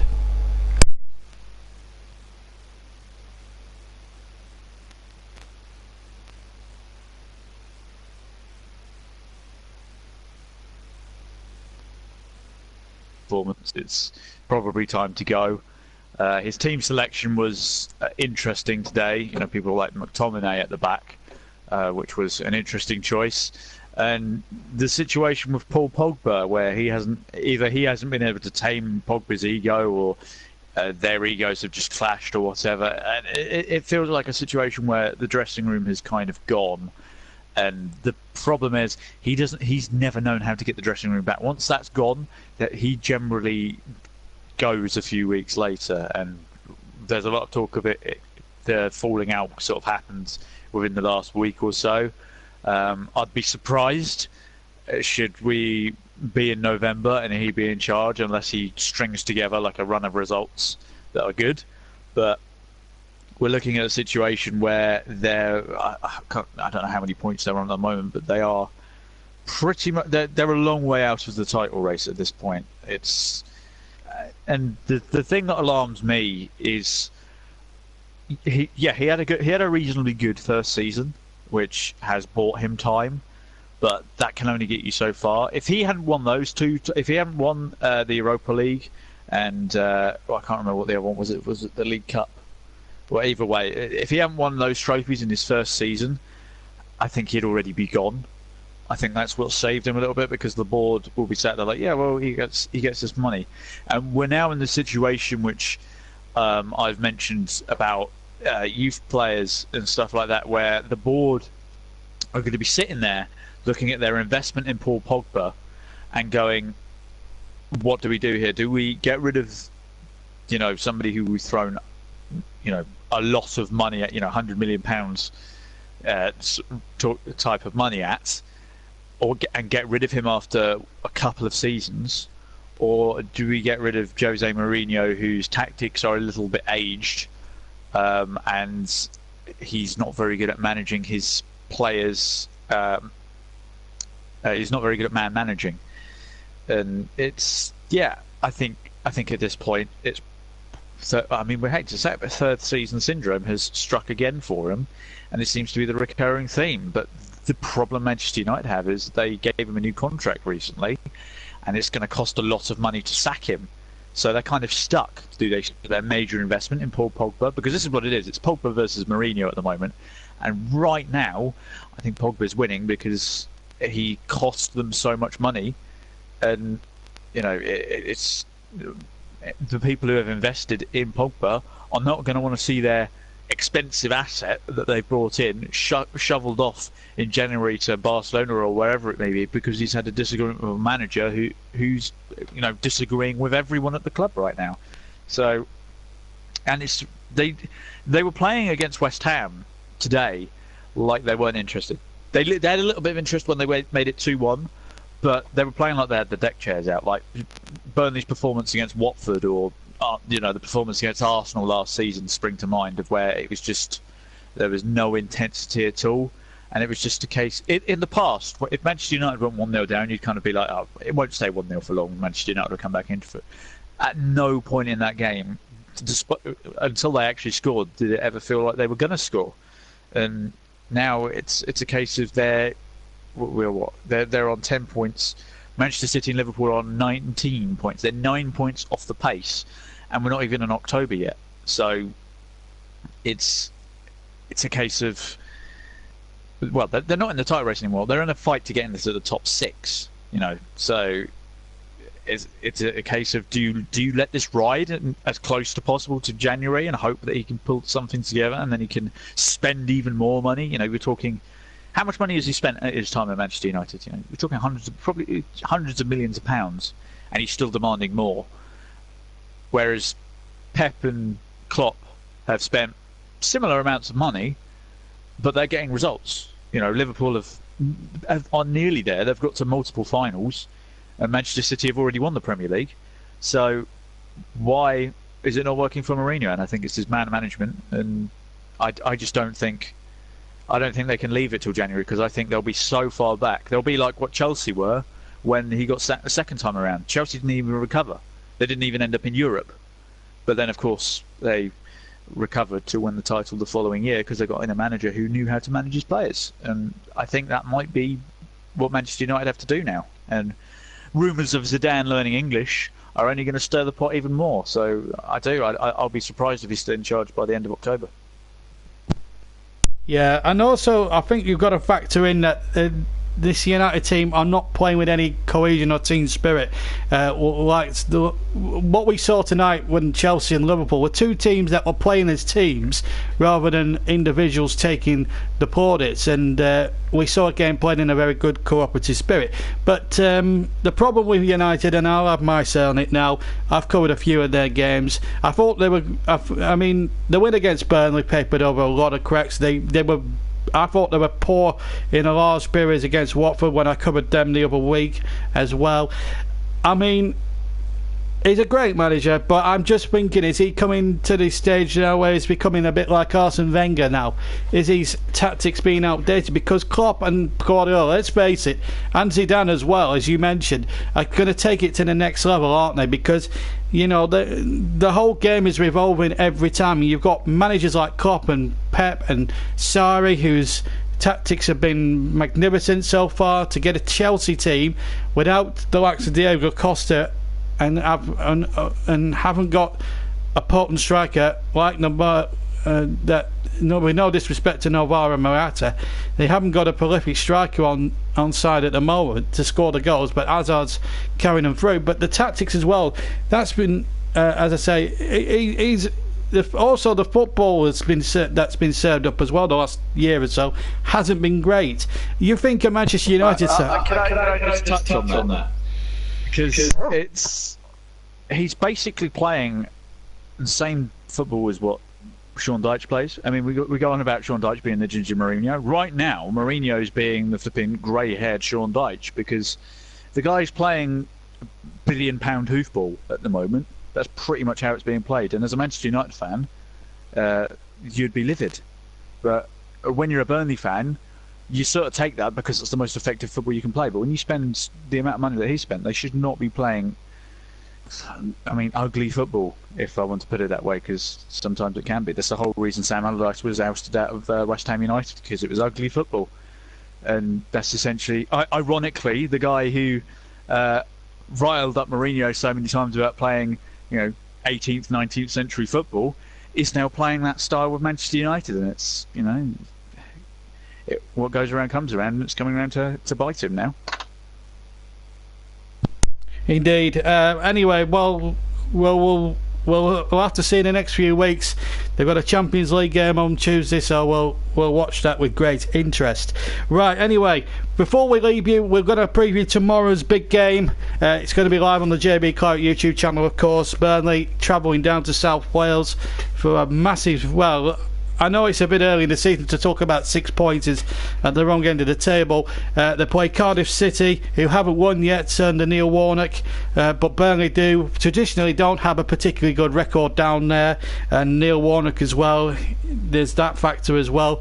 They were beaten to a pulp last week against Manchester City, understandably, but it's going to be a nervy fixture this for Burnley, considering, Chris, that they had that. We were discussing the Burton defeat earlier, but give the subscribers a flavour of what you're feeling at the moment with Burnley. I mean, we had a great win against Bournemouth last week, which was terrific, and it sort of lifted the spirits up from what has been a really dodgy start to the season from our viewpoint.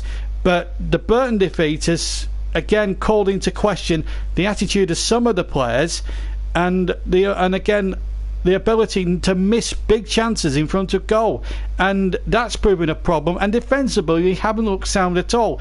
I don't want to say this, but have the board spent enough, and have they backed Dash enough, or do you see it the opposite way round?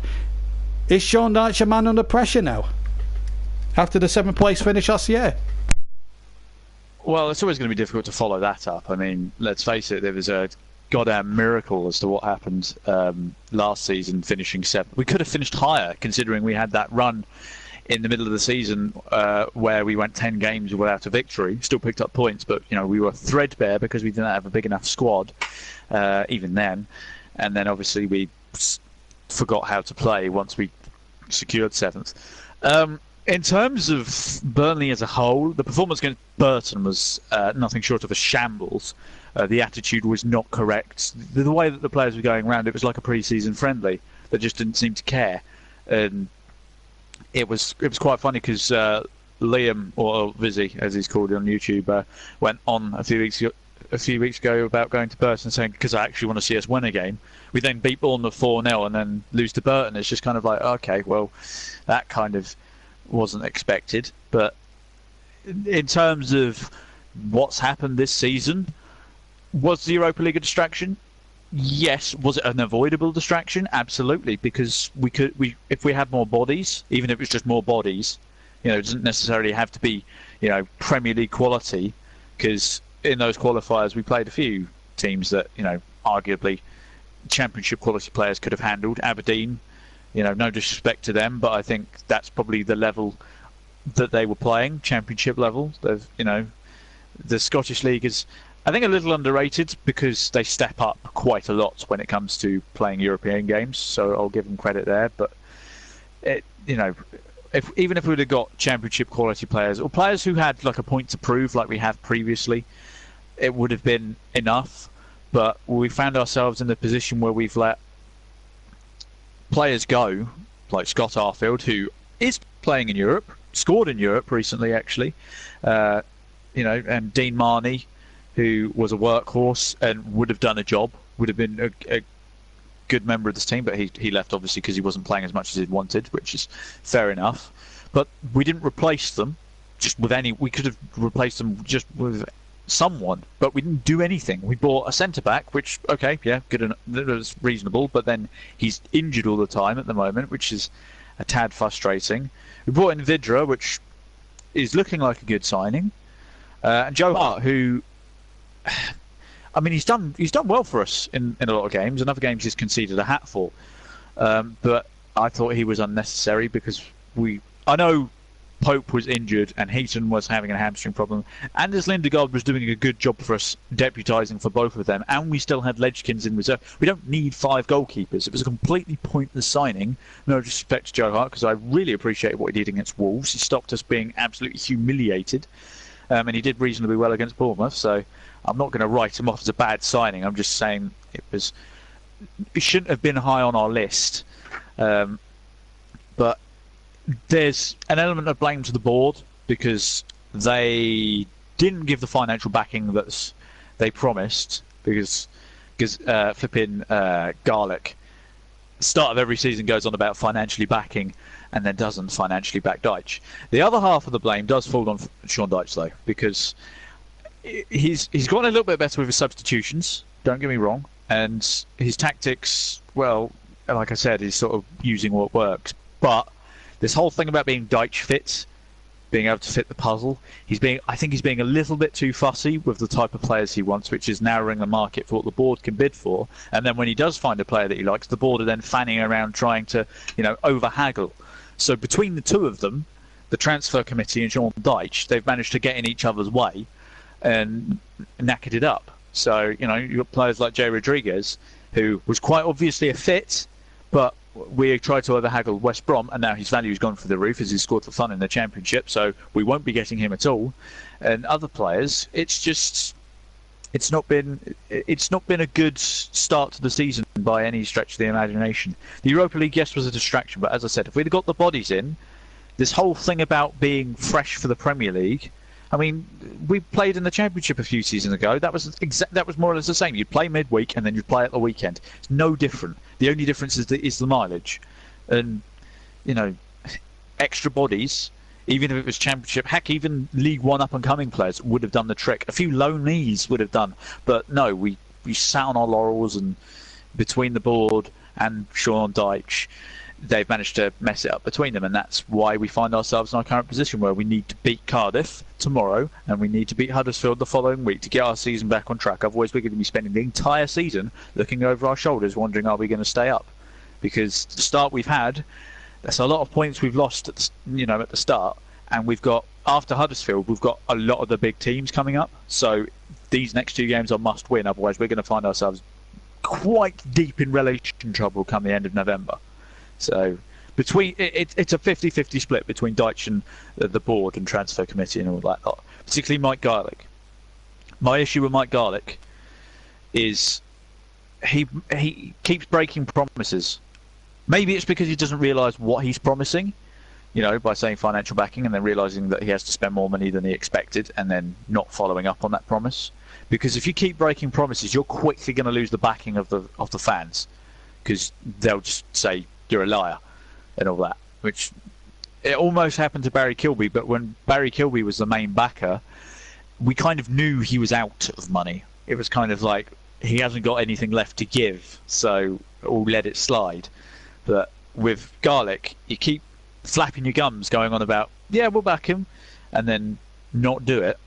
You're going to make yourself look more of a villain than an over-fussy manager. So, but like I said, it's a 50-50 split between the people up top and Dyche himself, because Dyche, I love him to bits, but he has to take some responsibility for how shit's happened. Excuse my language.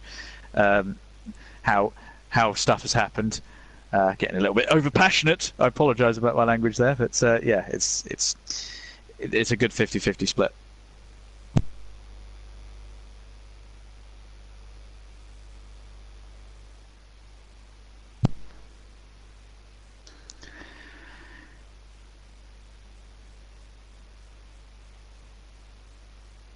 Are you still with me, John, or have you fallen asleep again? I am still with you now. Yeah, both those games. Yeah, sorry. We'll find out anyway, Chris, with the and the place you can hear both games is the JB Clark YouTube channel. 3:50 tomorrow afternoon, kick-off 4 o'clock, Cardiff against Burnley. Then next Saturday, a big game, as you said, against Huddersfield Town. Kick-off 3 o'clock will be on the air about 10 to 3 as part of a double header where you will be at Old Trafford, I think, next week for the tea time kick-off between Manchester United and Newcastle, where we'll be following the misfortunes of a badly run Newcastle United at the moment. So I think that's just about our lot tonight. Thank you very much to Chris for his insight and his magnificent commentary this evening, and he will be back next week. We'll also have some midweek football as well, hopefully from the Champions League for you to enjoy as well, and maybe some Europa League action as well. We'll find out what's what at that particular point. But for now, from myself here up in the northwest of England, up in the north, having done Huddersfield against Spurs winning 2-0, 2 goals from Kane, and Chris down on the Old Kings Road as Chelsea and Liverpool played out a 1-1 draw. For me and